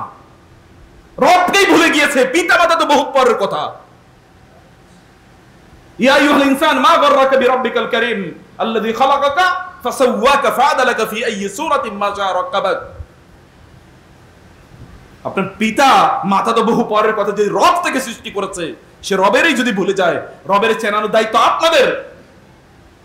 এই জন্য রাসূলুল্লাহ সাল্লাল্লাহু আলাইহি ওয়াসাল্লাম বলেছেন ওয়াখিফুম ফিল্লাহি ওয়ালা তাদা আসওয়াকা আওয়াদাবান। তোমার সন্তানদের উপর, পরিবারের উপর তোমরা তিনটা দায়িত্ব। আনফিক আলাইহিম মিন তাওলিক, তোমার সামর্থ্য অনুসারে তাদের জন্য ব্যয় করবে। ওয়াখিফুম ফিল্লাহ, আল্লাহর ব্যাপারে তাদেরকে ভয় দেখাবে। এবং ওয়ালা তাদা আসওয়াকা আদাবান, ওদেরকে শাসন করার জন্য প্রয়োজনে লাঠি ব্যবহার করবে। কে বলছেন? আল্লাহ রাসূল সাল্লাল্লাহু আলাইহি ওয়াসাল্লাম বলেছেন।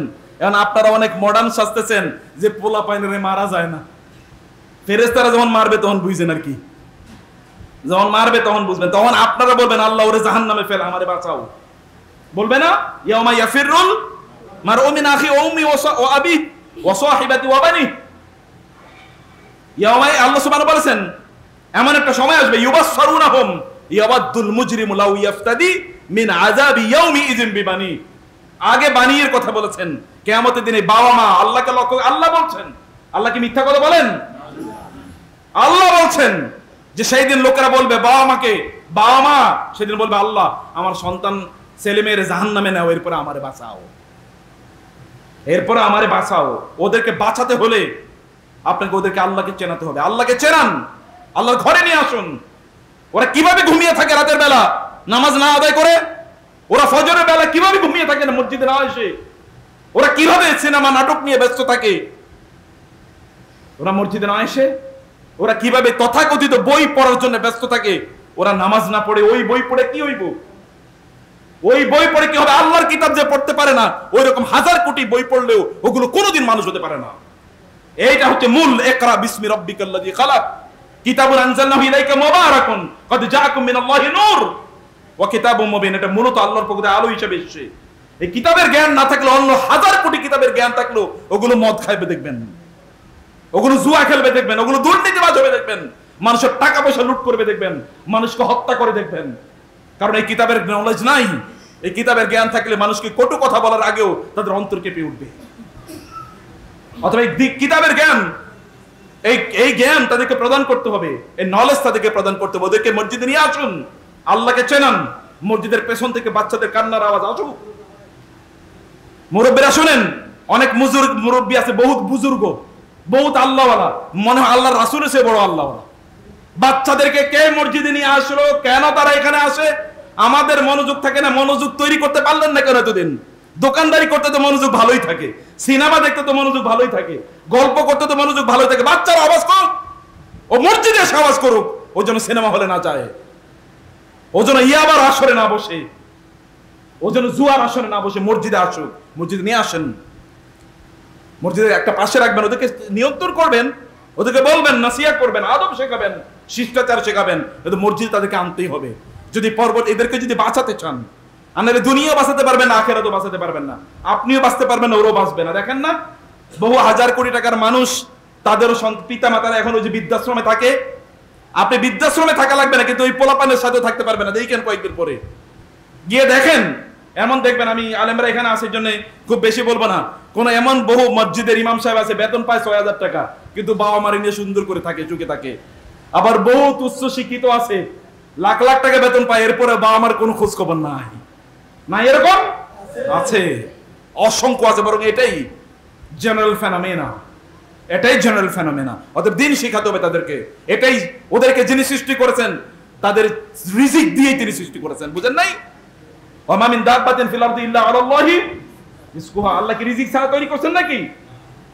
যিনি সৃষ্টি করেছেন তিনি রিজিক দিয়ে সৃষ্টি করেছেন। আপনি তার রিজিক দেওয়ার মালিক না, বরং আপনি তার কারণে রিজিক পান। ওয়ামুর আহলাকা বিসসালাতি ওয়াসতাবির আলাইহা লা নাসআলুকা রিজকা নাহনু নারযুকুকা ওয়াল আকিবাতু লিত-তাকওয়া।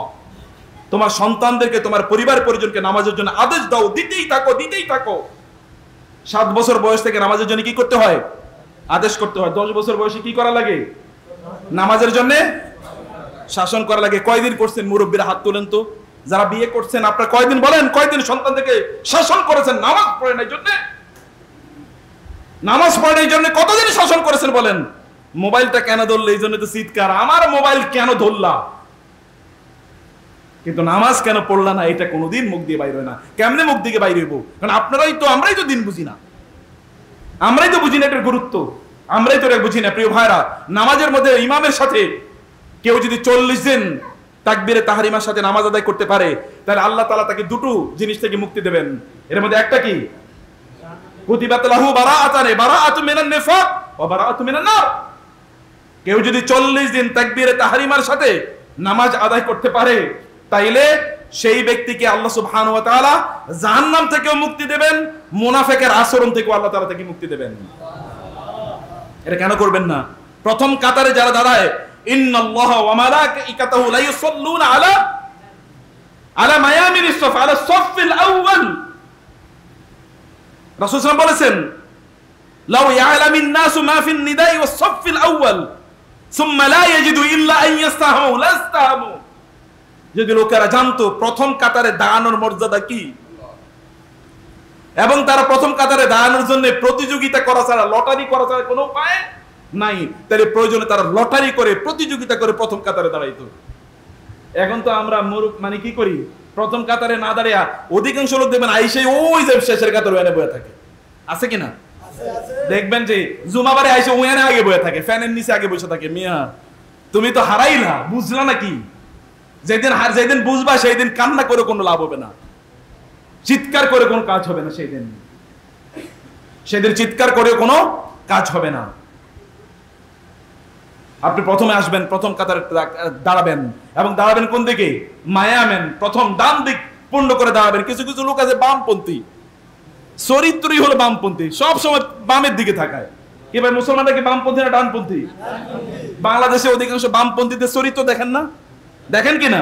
বামপন্থী মানে নাস্তিক, বামপন্থী মানে শাহবাগী, বামপন্থী মানে কি মুক্তমানা প্রগতিবাদী, বামপন্থী মানে হচ্ছে এটা মাজা এগুলো পূজারি, আপনার কি ওই যে পহেলা বৈশাখের পূজারি অথবা সকল পূজা অর্চনা ধর্ম যার যার উৎসব সবার এরকম টাইপের চরিত্র, কিন্তু আমাদের চরিত্র কি এরকম ন, আমাদের চরিত্র ভিন্ন।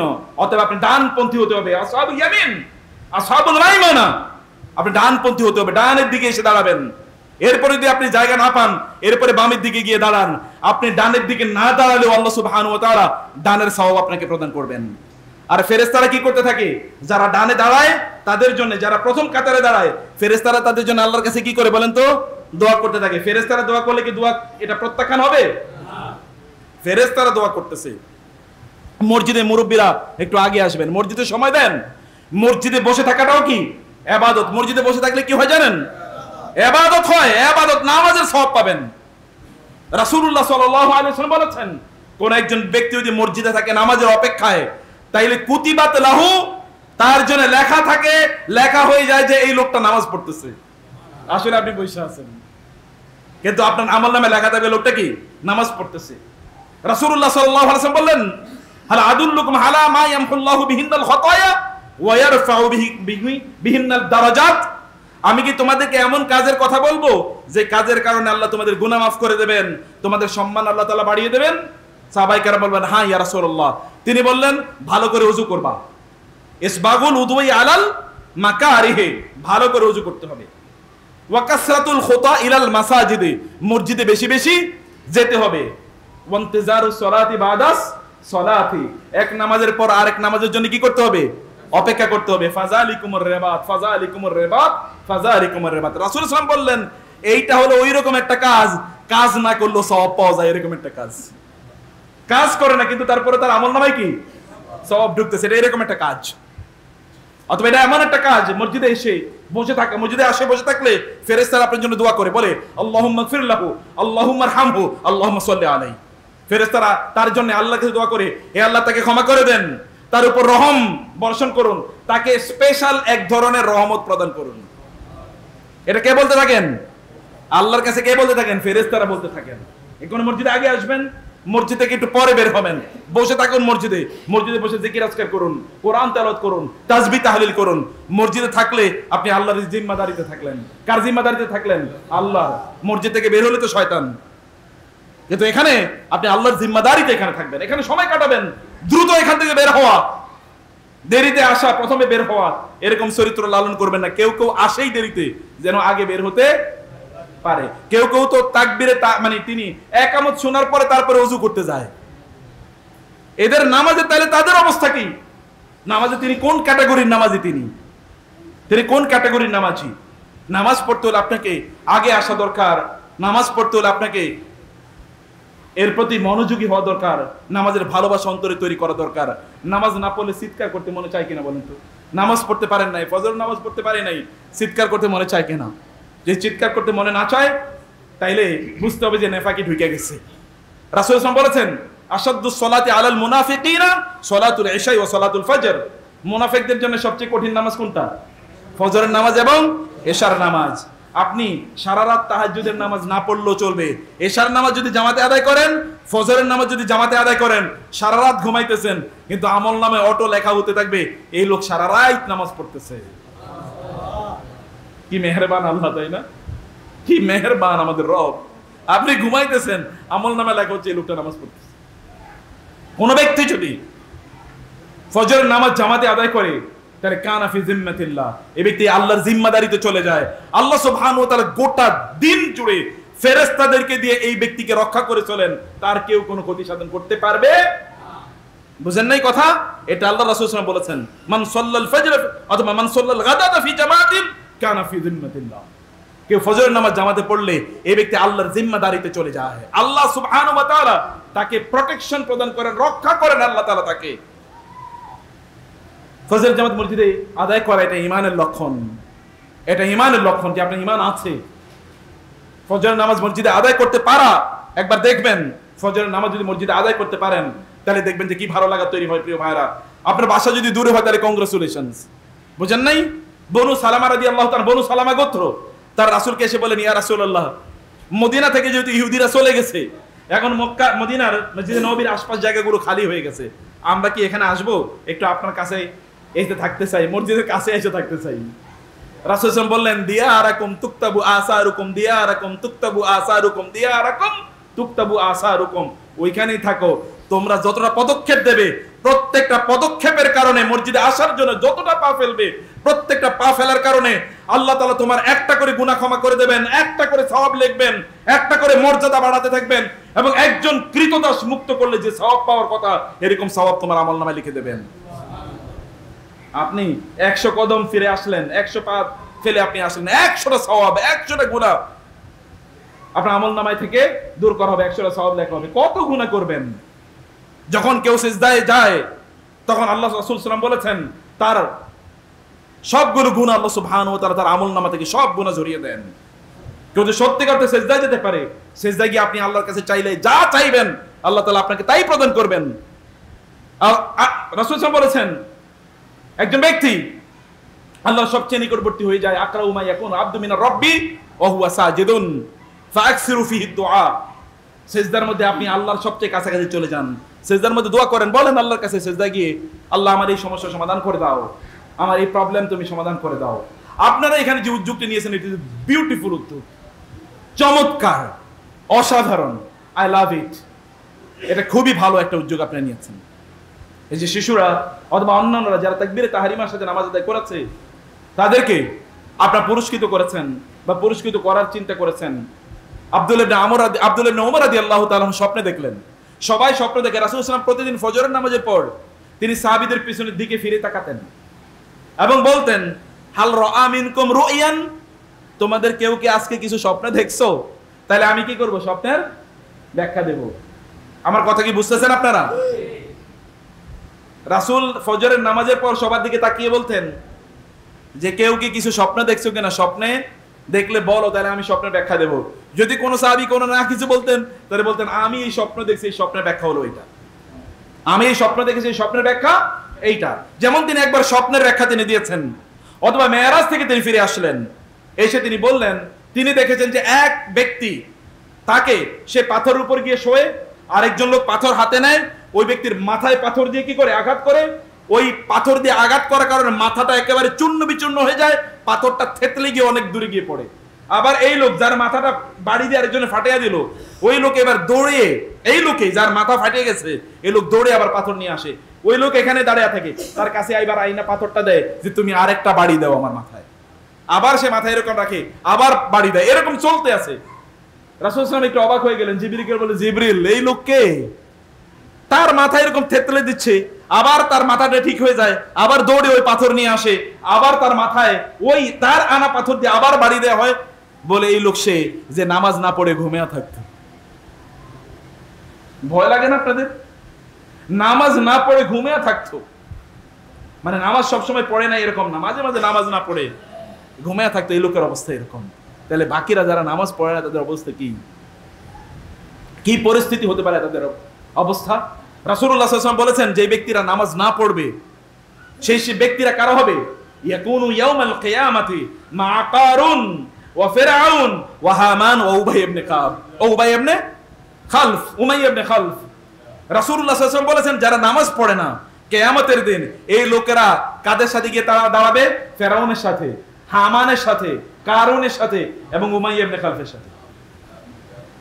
সবচেয়ে নিকৃষ্ট, মানবতার ইতিহাসে সবচেয়ে নিকৃষ্ট চারজন ব্যক্তির কথা আল্লাহ রাসূল উল্লেখ করে বলেন, এদের সাথে তার কিয়ামত হবে। ওদের সাথে থাকলে মায়ের কি বেশি হবে না কম হবে? যত বড় সন্ত্রাসী তত মায়ের বেশি। ও তো অনেক বড় সন্ত্রাসী, ও তো অনেক বড় জালিম, ওর মায়ের তো অনেক বড়, ওর জন্য মুগুর অনেক বড়। ওয়ালাহুম মাকামিউ মিন হাদিদ, তাদের জন্য বিশাল বিশাল মুগুর থাকবে, হাতুড়ি থাকবে, হাতুড়ি দিয়ে পেটানো হবে। ওই পিটা তো গিয়ে এদের সামনে পড়বে যারা নামাজ পড়ে নাই। ওমাল্লাম ইউহাফিজ আলাইহিন্না, যারা এই নামাজ ঠিকমতো আদায় করে না, তাদের অবস্থা হবে এরকম কিয়ামতের দিন। প্রিয় ভাইরা, ওলামায়ে কেরাম আছেন, তারা এই সকল কথা আপনাদেরকে বলেন। আজকে তারাও অথবা বলবেন না, আমি যদি দূর থেকে আসি এই জন্য আমি কিছু কথা আপনাদেরকে বলে গেলাম, আমার যা নসিহত করার আমি করে গেলাম। নাসিহত করা দরকার। ওয়াল আসরি ইন্নাল ইনসানা লাফি খুসর ইল্লাল্লাযিনা আমানু ওয়া আমিলুস সালিহাতি ওয়া তাওয়াসাউ বিস সাবরি ওয়া তাওয়াসাউ বিল হাক্কি ওয়া তাওয়াসাউ বিস সবর। ভালো কাজে নসিহত না করলে, দাওয়াত না দিলে মানুষের বাঁচার কোনো উপায় নাই। আমরা দাওয়াত দেওয়ার জন্য এসেছি, আপনাদেরকে দিনের কথাগুলো বলার জন্য এসেছি, এগুলো আপনাদেরকে করতে হবে। আপনি যেটা করেছেন, যাই হোক, রাসূল সাল্লাল্লাহু আলাইহি ওয়াসাল্লাম স্বপ্নে দেখলেন, এরকম স্বপ্ন তিনি ব্যাখ্যা করতেন। সাহাবায়ে কেরাম সব ছোট ছোট বাচ্চারা, তাদের মায়েরা, তাদের বাবারা, মায়েরা নিয়ে আসতো পিচ্চিগুলো যেগুলো দুধ খায়, আর বাবারা যারা একটু বাবাদের সাথে চলতে পারে এগুলোকে কি নিয়ে নিয়ে মসজিদে যেতেন। এটা হচ্ছে আপনাদের পিতা ইব্রাহিমের সুন্নাহ। কার সুন্নাহ? ইব্রাহিম আলাইহিস সালামের। ইব্রাহিম আলাইহিস সালাম আল্লাহকে দোয়া করেছেন না, রব্বি জাআলনি মুকিমাস সালাতি ওয়া মিন যুররিয়াতি, আল্লাহ আমাকে এবং আমার সন্তানগুলোকে আপনি নামাজি বানান। রব্বানা ইন্নী আসকানতু মিন যুররিয়াতি বিওয়াদিন গায়রি যারইন জি যারইন ইনদা বাইতিকাল মুহাররাম, আল্লাহ আমার সন্তানকে এবং পরিবার পরিজনকে রেখে গেলাম কোথায়? আপনার ঘরের কাছে, ইনদা বাইতিকাল মুহাররাম। রব্বানা লিয়ুকিমুস সালাহ, আল্লাহ যেন তারা নামাজ পড়ে। মূল উদ্দেশ্য নামাজ। ইব্রাহিম আলাইহিস সালাম, ওয়ালাকাদ বাওয়া'না লিইব্রাহিম মাকানাল বাইত আল্লা তুশরিক বি শাইয়্যা ওয়া তাহহির বাইতি লিত-তায়িফিনা ওয়াল আকিফিনা ওয়ার রুকআইস সুজুদ। ইব্রাহিম আলাইহিস সালাম ঘর কেন নির্মাণ করেছেন বাইতুল্লাহ? আল্লাহ তাআলা বললেন সূরাতুল হজ, যা এই জন্য এখানে নামাজ আদায় করব, রুকআইস সুজুদ, এদের জন্য আমার ঘরটাকে তুমি পুত পবিত্র করো। আল্লাহ সুবহানাহু ওয়া তাআলা এর যে আদর্শ তিনি ইব্রাহিমকে দিয়েছেন, সেই আদর্শ ধরে ইব্রাহিমের পরবর্তী সন্তান মুহাম্মদুর রাসূলুল্লাহ সাল্লাল্লাহু আলাইহি ওয়াসাল্লাম তিনিও একই কাজ করছেন। এবং তিনি এভাবে তিনি এই বাইতুল্লাহ এখানে তিনি, অথবা মসজিদে নববীতে তিনি মানুষকে এরকম দাওয়াত দিতেন। তিনি স্বপ্নের কথা তিনি বলছেন, এর মধ্যে বাচ্চাদেরকে কিন্তু বাবারা ধরে নিয়ে আসতো। ওমর রাদিয়াল্লাহু তাআলা এমন কোন দিনই মাজলিস ছিল না যেখানে তার ছেলে আব্দুল্লাহ ইবনে ওমরকে নেয় নাই। আব্দুল্লাহ ইবনে ওমরকে এমনি এত বড় আলেম হয়েছে, যখন ওমর মারা যায়, তার ইন্তেকালের সময় লোকেরা বলছিল ইয়া আমিরুল মুমিনিন, আপনার পরে কে আমিরুল মুমিনিন হবে এটা নির্ধারণ করে যান না। আপনার ছেলে আব্দুল্লাহর মতো এত বড় স্কলার এই যুগে আর কেউ নাই, ওরে আপনি খলিফা নির্ধারণ করে যান। তিনি বলেন না না, এটা আমি করব না, এটা মানুষের হক, মানুষ করবে কাকে করার। তিনি কমিটি গঠন করে দিয়ে গেলেন, কমিটিটা করবে পরবর্তীতে কে মুসলিম উম্মাহর দায়িত্ব ছিল, আমিরুল মুমিনিন কে হবে পরবর্তীতে নির্ধারণ হবে এটি। এবং তারা করেছেন। এত বড় জাদ্দুল কেমনে হয়েছে? বাবা তাকে সাথে করে নিয়ে যান, বিভিন্ন জায়গায় নিয়ে যান, তিনি মাহফিলগুলোতে রাসূলের সামনে নিয়ে যান। বাবা ওমর ইবনে খাত্তাব রাদিয়াল্লাহু তাআলা আনহু, রাসূলের কোন মাহফিল মিস হয় না যেখানে ওমর রাদিয়াল্লাহু তাআলা তার ছেলেকে নিয়ে যান না। এই ফজরের পর এখানে আছেন প্রতিদিন, তাদের গেলে তিনি নামাজে তিনি দাঁড়িয়ে যেতেন। প্রিয় ভাইরা, তো যুদ্ধের ময়দানে রাসূলুল্লাহ সাল্লাল্লাহু আলাইহি ওয়াসাল্লাম যখন যেতেন, যুদ্ধের ময়দানে শত্রুদের বিরুদ্ধে যুদ্ধ করবেন, সেখানে তিনি নামাজে দাঁড়ান নাই। বদরের যুদ্ধে তিনি শত্রুর বিরুদ্ধে তার যুদ্ধ, এই যুদ্ধ একটা অসম যুদ্ধ, আপনারা জানেন। সেখানে সাহাবীদের সংখ্যা মাত্র কতজন? 313 জন। আর ওই পাশে কতজন লোক আছে? 1000 সৈন্য, 1000। এখানে তাদের কোনো অস্ত্র শস্ত্রই নাই, মাত্র 2টা ঘোড়া, 2-3টা মাত্র তলোয়ার, আর ওইখানে তাদের ঘোড়া তলোয়ার ভর্তি। এখানে যারা যুদ্ধ করতে আসে এরা হলো বেলাল অথবা ইয়া আম্মার, অথবা ধরেন কি ওই যে আপনার ওই যে খোবায়েব অথবা খাব্বাব, এরকম। এরা কোনোদিন যুদ্ধ অত কিছু বুঝে না, আর এরা গরিব, অসহায়, দুর্বল, এরা হচ্ছে এইদিকে। আর ওইদিকে সব আপনারা কি বলে হোমরা চোমরারা, ওইদিকে আবু জাহাল, ওইদিকে কি আবু জাহাল, অথবা ধরেন আবু সুফিয়ান, অথবা ওইদিকে রয়েছে উমাইয়া ইবনে খালফ, ওইদিকে এরকম বাঘারা ওইদিকে যুদ্ধ করতে আছে। আবু সুফিয়ান এরকম ব্যক্তিরা ওইখানে যুদ্ধ করতে আছে, আর এখানে দুর্বলরা। রাসূল সাল্লাল্লাহু আলাইহি ওয়াসাল্লাম বলেন, হে আল্লাহ, ইনতুহলিক, সহিহ বুখারী হাদিস, ইনতুহলিক হাযিহিল ইসাবা লা তু'বাদ ফিল আরদি আবাদা। আল্লাহ, এই কত বছর, 13 বছর তো মক্কা, এখানে 2 বছর, এই 15 বছর কষ্ট করে এই কয়েকটা মানুষ মাত্র মুসলমান হয়েছে, এবং এরা দুর্বল। যুদ্ধের ময়দানে যদি ওরা আজকে শেষ হয়ে যায়, তাহলে আপনার ইবাদত করার মতো আর কেউ থাকবে না। আমরা তো শক্তি দিয়ে যুদ্ধ করতে পারবো না। আল্লাহ, যুদ্ধ করার জন্য আপনি ব্যবস্থা করে দেন। আল্লাহ তার রাসূলের, আল্লাহ সুবহানাহু ওয়া তাআলা এর সামনে তার রাসূল নামাজে দাঁড়িয়ে তিনি কাঁদছেন, ফুফিয়ে তিনি কাঁদছেন। আবু বকর রাদিয়াল্লাহু তাআলা আনহু এসে দেখলেন কাঁদতে কাঁদতে তার মাথার উপর যে রুমাল ছিল, এই রুমালটা নিচে পড়ে গেছে। আবু বকর রুমালটা উঠিয়ে দিয়ে বলেন, ইয়া রাসূলুল্লাহ, আপনার দোয়া, এত দোয়া করছেন, আল্লাহকে দোয়া কবুল করেন নাই, দোয়া কবুল হয়ে গেছে ইয়া রাসূলুল্লাহ, আপনি আর কাঁদেন না, আর আপনি কষ্ট করবেন না। আল্লাহ সুবহানাহু ওয়া তাআলা যুদ্ধের ময়দানে এরপরে কি হয়েছে দেখেন না, ওরা তো কিছুক্ষণ 5-10 মিনিটও দাঁড়াইতে পারে নাই, 1000 বাহিনী নাস্তানাবুদ হইয়া ওদের 70 জন নেতা ওইখানে মারা গেছে যুদ্ধের ময়দানে। এবং কুরাইশদের যে কোমর ভাঙলো কাফের এবং মুশরিকদের, এই কোমর আর কোনোদিন তারা সোজা করতে পারে নাই। যুদ্ধের ময়দানে সালাত আদায় করা কিভাবে করা হয়, কিভাবে করা যায়, কিভাবে করতে হয় এবং কিভাবে দেখেন বিজয় আপনার পক্ষে চলে আসে। সালাত এটা সবকিছুর, যত রোগ আছে সকল রোগের চিকিৎসা হলো কি নামাজ।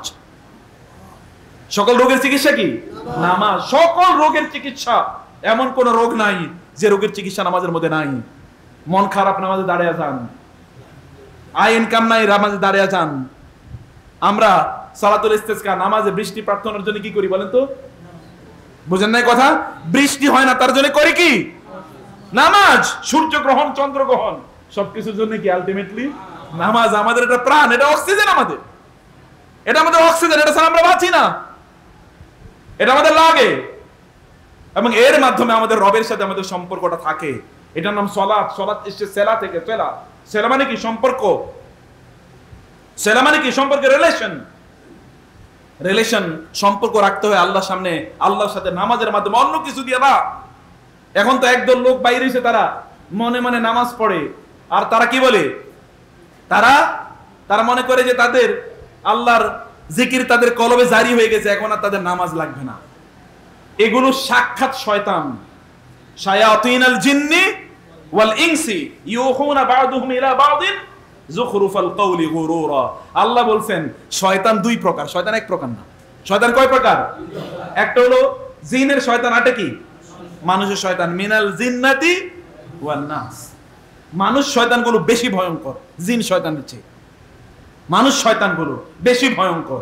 এই জাতীয় শয়তানদের প্রলোভন এর মধ্যে আপনার কোন অবস্থায় পড়ে যাবেন না। সালাতে দাঁড়াবেন, সবকিছুর জন্য ঔষধ নামাজ। 5 বার আপনি যদি নামাজ পড়েন, ডাক্তারের সাথে যদি 5 বার আপনার সাক্ষাৎ হয়, এরপরে ওষুধ থাকে কেমনে মানুষের?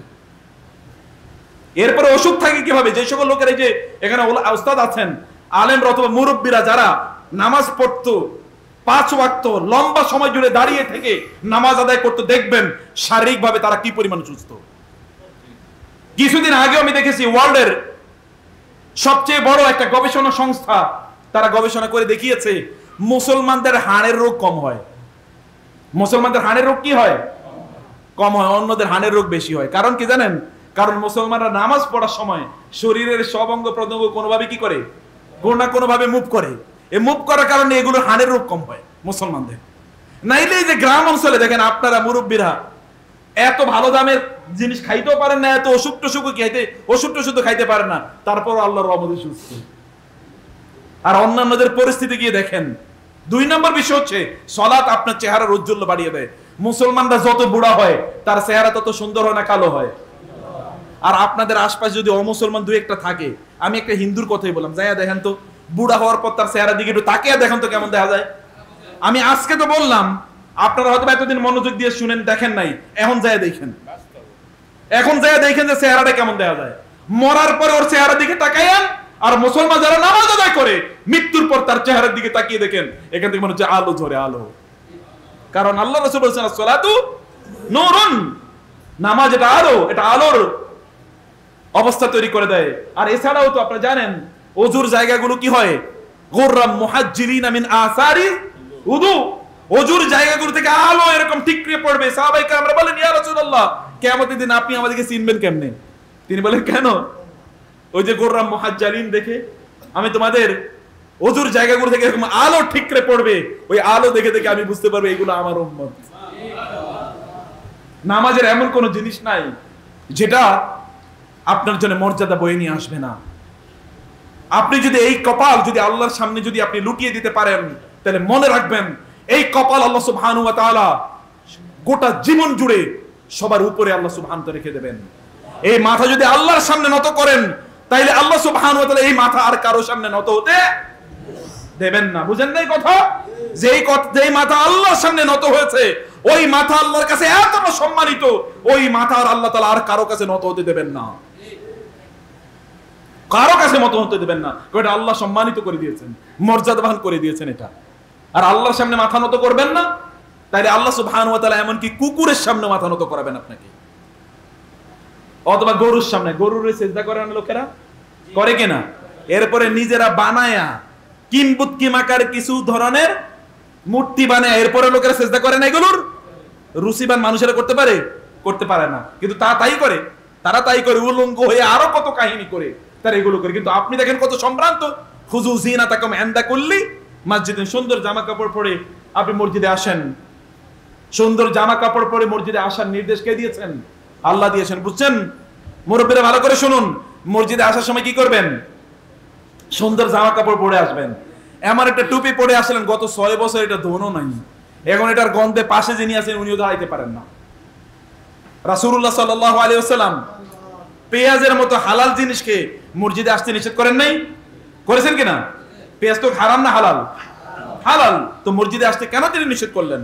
শুক্রবারে গোসল করাটা ওয়াজিব। গোসলুল জুমআতে ওয়াজিবুন আলা কুল্লি মুহতালিমিন। এটা যদিও কিছু ইখতিলাফ আছে, কিন্তু সহিহ হাদিসের মধ্যে কোনো একটুকু কোনো দুর্বলতা নাই। জুমাবারে গোসল করা এটা মানুষের উপর বাধ্যতামূলক, গোসল করতে হবে জুমাবারে। কারণ কি? অনেক মানুষের সাথে আপনি একত্রিত হবেন। আরবদের লোকেরা তো প্রতিদিন কি গোসল করতে পারতো নাকি? পানি কই, এই কারণে জুমার দিন কমপক্ষে গোসল করে আসতে হবে। এটা আল্লাহ সুবহানাহু ওয়া তাআলা তাদের জন্য বাধ্যতামূলক করে দিয়েছেন। সুন্দর জামা কাপড় পরে আসবেন, ভালো জামা কাপড়, প্রয়োজন একটা জামা রেখে দেন, এই জামাটা প্রত্যেকবার নামাজে আসার সময় শুধু এটা পরে আসবেন, আর অন্য সময় গিয়ে এরপর এটা খুলে রাখবেন। এটা করেন, আমি মাঝে মাঝে সেই কাজটি করি। প্রত্যেক নামাজে নতুন জামা পরে আপনি আসতে পারবেন না, কিন্তু একটা কমপক্ষে 12টা পরে আসুন, সুন্দর পোশাক পরে মসজিদে আসুন। কারণ আসতেছেন কার কাছে? আল্লাহর কাছে। প্রিয় ভাইরা, আমি বলছিলাম যে নামাজ আমাদেরকে সোজা করে দেয়, নামাজ সোজা করে দেয়।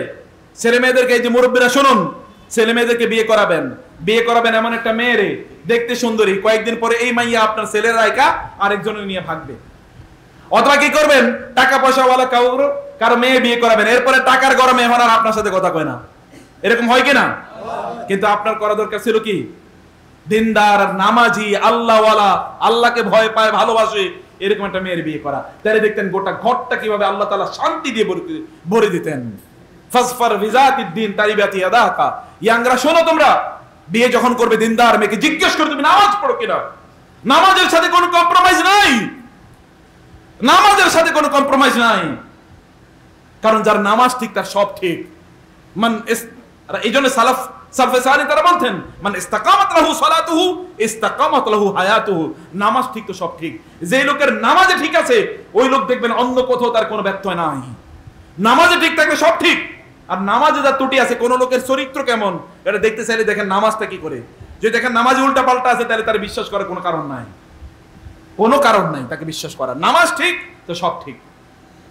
নামাজে তাকে দেখতে হবে অব্যাহতভাবে। দেখুন সলাতের মধ্যে, প্রিয় ভাইরা, এটাই কনক্লুশনে আমি যে কথা বলতে চাই, সলাতে আপনাদেরকে যে কাজগুলো করতে হবে, নামাজে আগে আগে আসবেন, মসজিদে আগে আগে আসবেন। আল্লাহ সুবহানাহু ওয়া তাআলার পক্ষ থেকে ডাক দিচ্ছে, আল্লাহকে বললেন না আমার একটু কাম আছে। আল্লাহ কি জানেন না আপনার কি কাজ আছে? বনি ইসরাইলের খবর আপনি জানেন কিনা, ঘটনা আপনি জানেন কিনা? বনি ইসরাইল কি করলো? আল্লাহ মানে মুসা আলাইহিস সালাম তাদেরকে এই যে মানে ফেরাউনের জুলুম অত্যাচার থেকে বাঁচিয়ে রক্ষা করে নিয়ে গেলেন কোথায়? ফিলিস্তিনের দিকে নিয়ে যাবেন। আপনারা জানেন সামনে পার হতে হলো কি? লোহিত সাগর।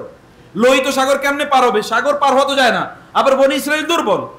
মুসা আলাইহিস সালামকে তারা লক্ষ্য করে বলে, ইন্না লামুদরাকুন, আজকে তো ধরা খেয়ে গেছি, বাঁচার তো কোনো উপায় নাই। মুসা আলাইহিস সালাম বললেন, না না, আমাদের রব কি আমাদের সাথে আছেন, আমাদের রব আমাদের সাথে আছেন। তো আল্লাহ তাআলা বললেন, এদরিব বিআসাকা আল বাহর, তোমার লাঠি দিয়ে তুমি কি করো? সাগরে আঘাত করো। আঘাত করার পরে সেখানে কি হলো? 12টি রাস্তা সেখানে তৈরি হয়ে গেল। এই 12টি রাস্তা দিয়ে তারা পার হয়ে গেলেন। পার হয়ে যাওয়ার পর ওইখানে তারা গেলেন, গিয়ে ওইখানে তারা কিছু অন্যায় করেছে। ওইখানে যাওয়ার পর আল্লাহ সুবহানাহু ওয়া তাআলা তাদেরকে মান্না দিলেন, সালওয়া দিলেন। ওয়াজাল্লালনা আলাইকুমুল গামামা ওয়া আনজালনা আলাইকুমুল মান্না ওয়া সালওয়া। আল্লাহ তাআলা তাদেরকে মেঘ এর ছায়া প্রদান করলেন। মরুভূমি তো, তীর প্রান্তর মরুভূমি, ওইখানে তিনি মেঘের ছায়া দিলেন, সামিয়ান, কোনো গরম নাই।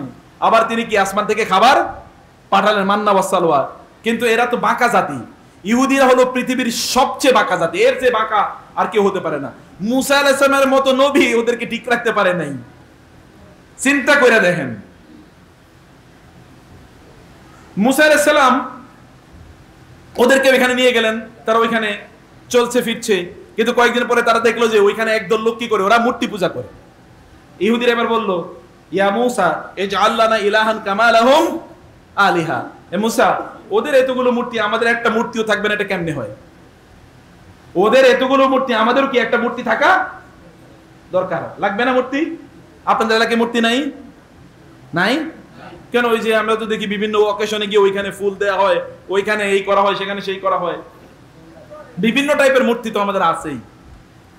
যাই হোক, মূর্তির সংস্কৃতি ওরা যখন দেখলো এখানে মূর্তি পূজা হয়, তখন তারা বলল, হে মুসা আমাদের জন্য কি করেন, একটা মূর্তি বানান, আমাদের জন্য কি করেন, একটা মূর্তি বানান।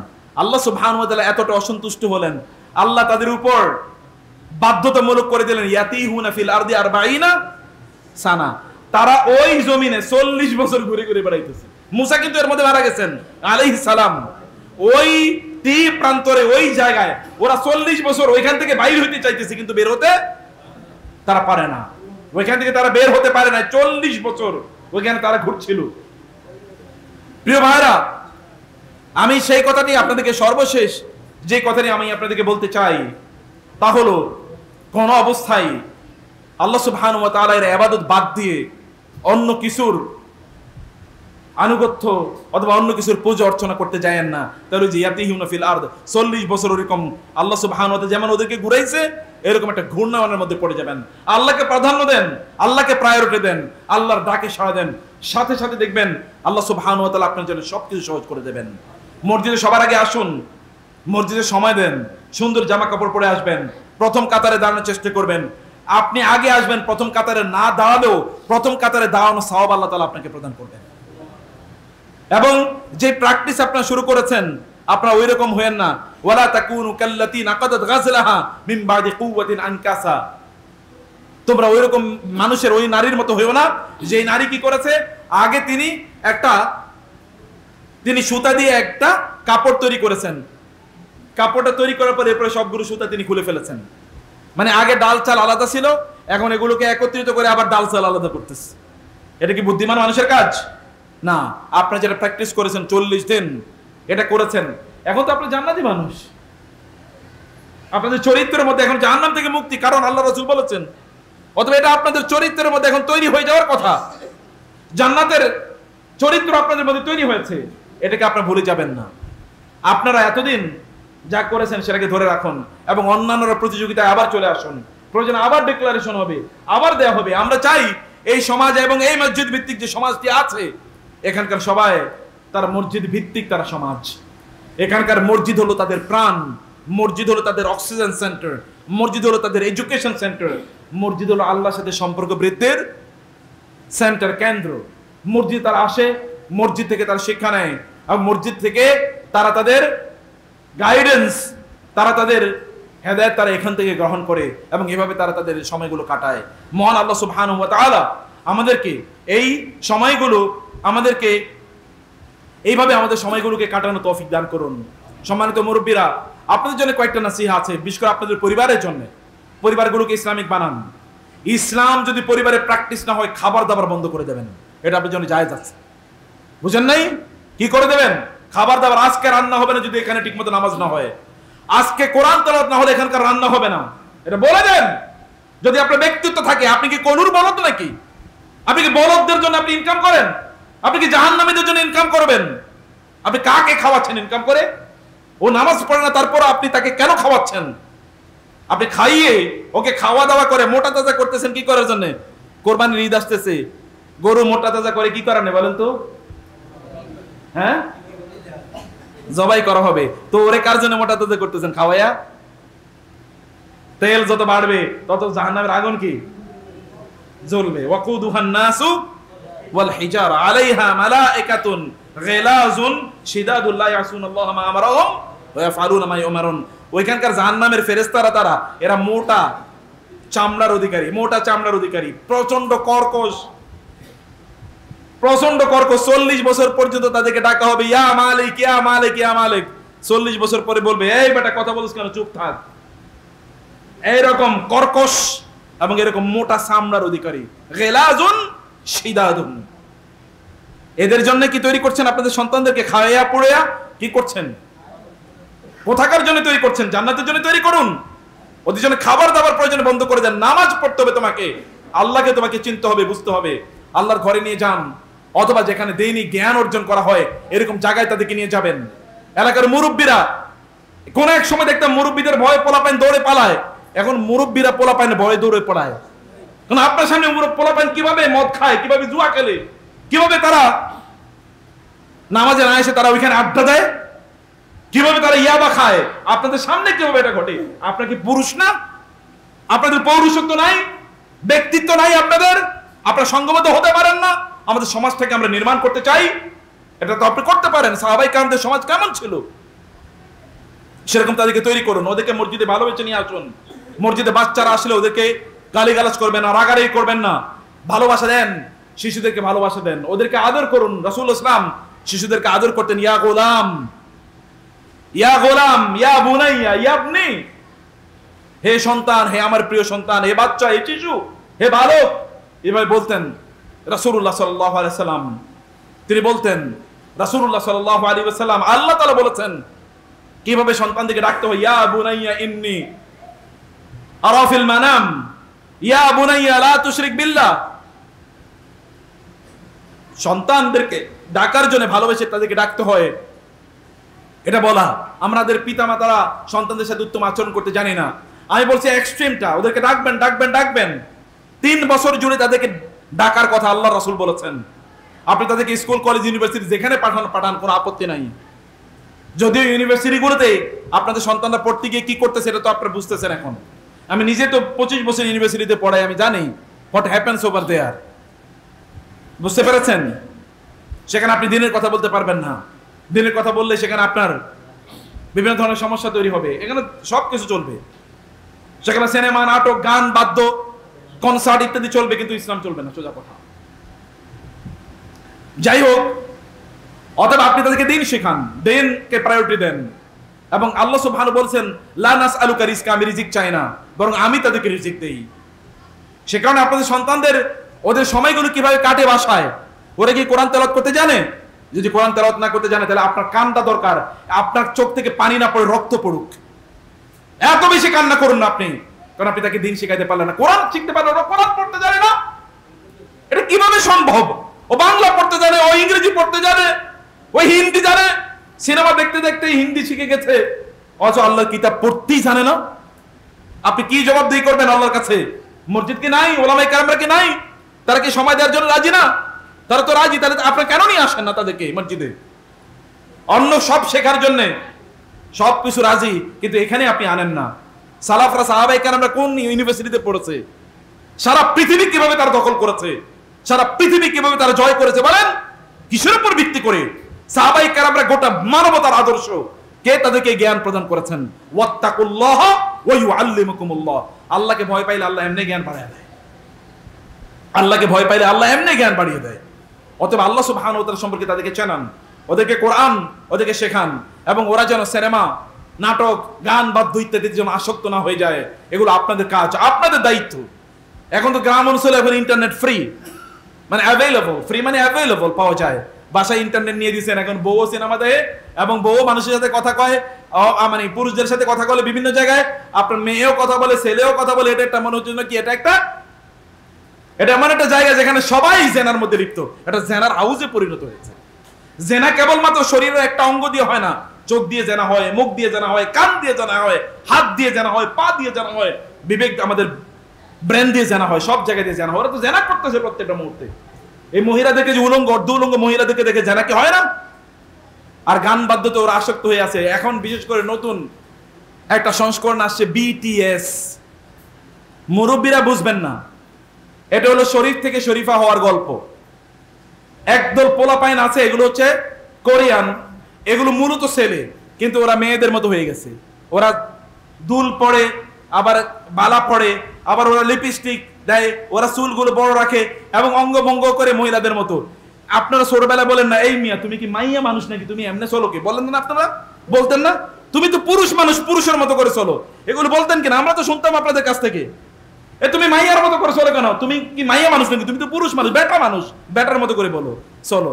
আর এখন মাইয়ারা, এখন কি ছেলেরা মেয়েদের মতো হওয়া, মাইয়ার মতো হওয়ার এটা একটা ফ্যাশন দাঁড়াইছে। আপনারা যেগুলো বলতেন তুমি মাইয়া, যাও তুমি এখান থেকে ভাগো, তোমার মধ্যে পৌরুষত্ব নাই, তুমি কি পুরুষ না ছেলে না? এখন এই ছেলেগুলো কি মাইয়া হয়ে যেতেছে।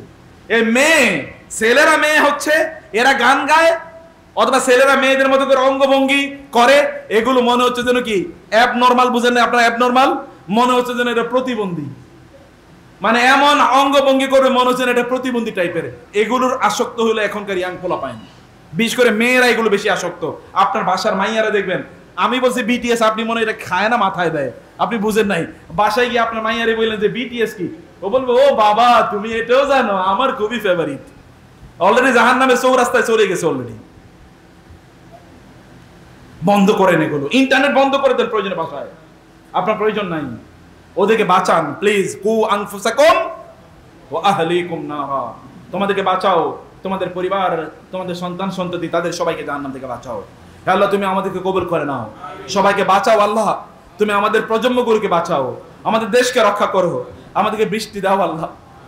আমরা গুনাহ করেছি সেটা আমরা জানি, কিন্তু আমরা তোমার কাছে স্বীকার করছি যে আমরা গুনাহ করেছি, সে কারণে তুমি আমাদেরকে এমন শাস্তি দিও না যে শাস্তি আমরা নিতে পারবো না আল্লাহ।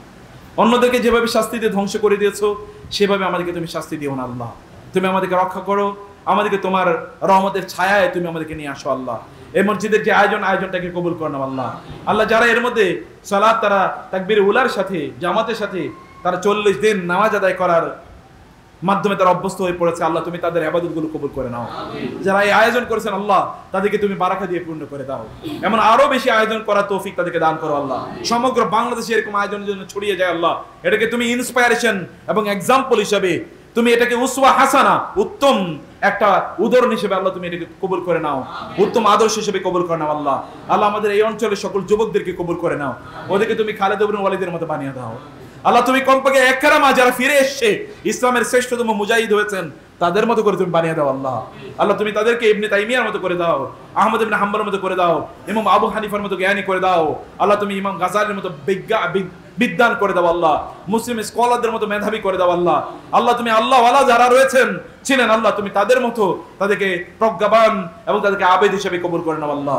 আল্লাহ এখানকার এই সকল আয়োজনগুলো তুমি বারাকা দিয়ে পূর্ণ করে দাও, এগুলি যেন অব্যাহত রাখতে পারে সেই তৌফিক দান করো আল্লাহ, সেই মানসিকতা দান করো আল্লাহ। এখানকার আলেমদের হায়াত এবং এই হায়াতের মধ্যে বারাকা দান করো, তাদের জ্ঞানের মধ্যে তুমি আরো, প্রজ্ঞার মধ্যে তুমি আরো বারাকা দান করো আল্লাহ।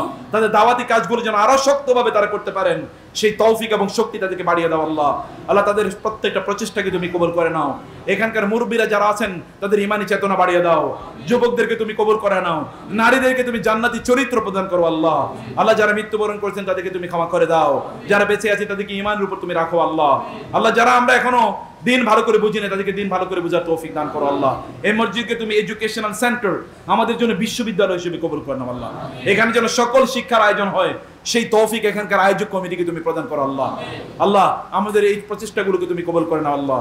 আদা ওয়া সাল্লাল্লাহু সুবহানাহু ওয়া তাআলা নবিয়ানা মুহাম্মদ ওয়া আলিহি ওয়া সাহবিহি আজমাইন।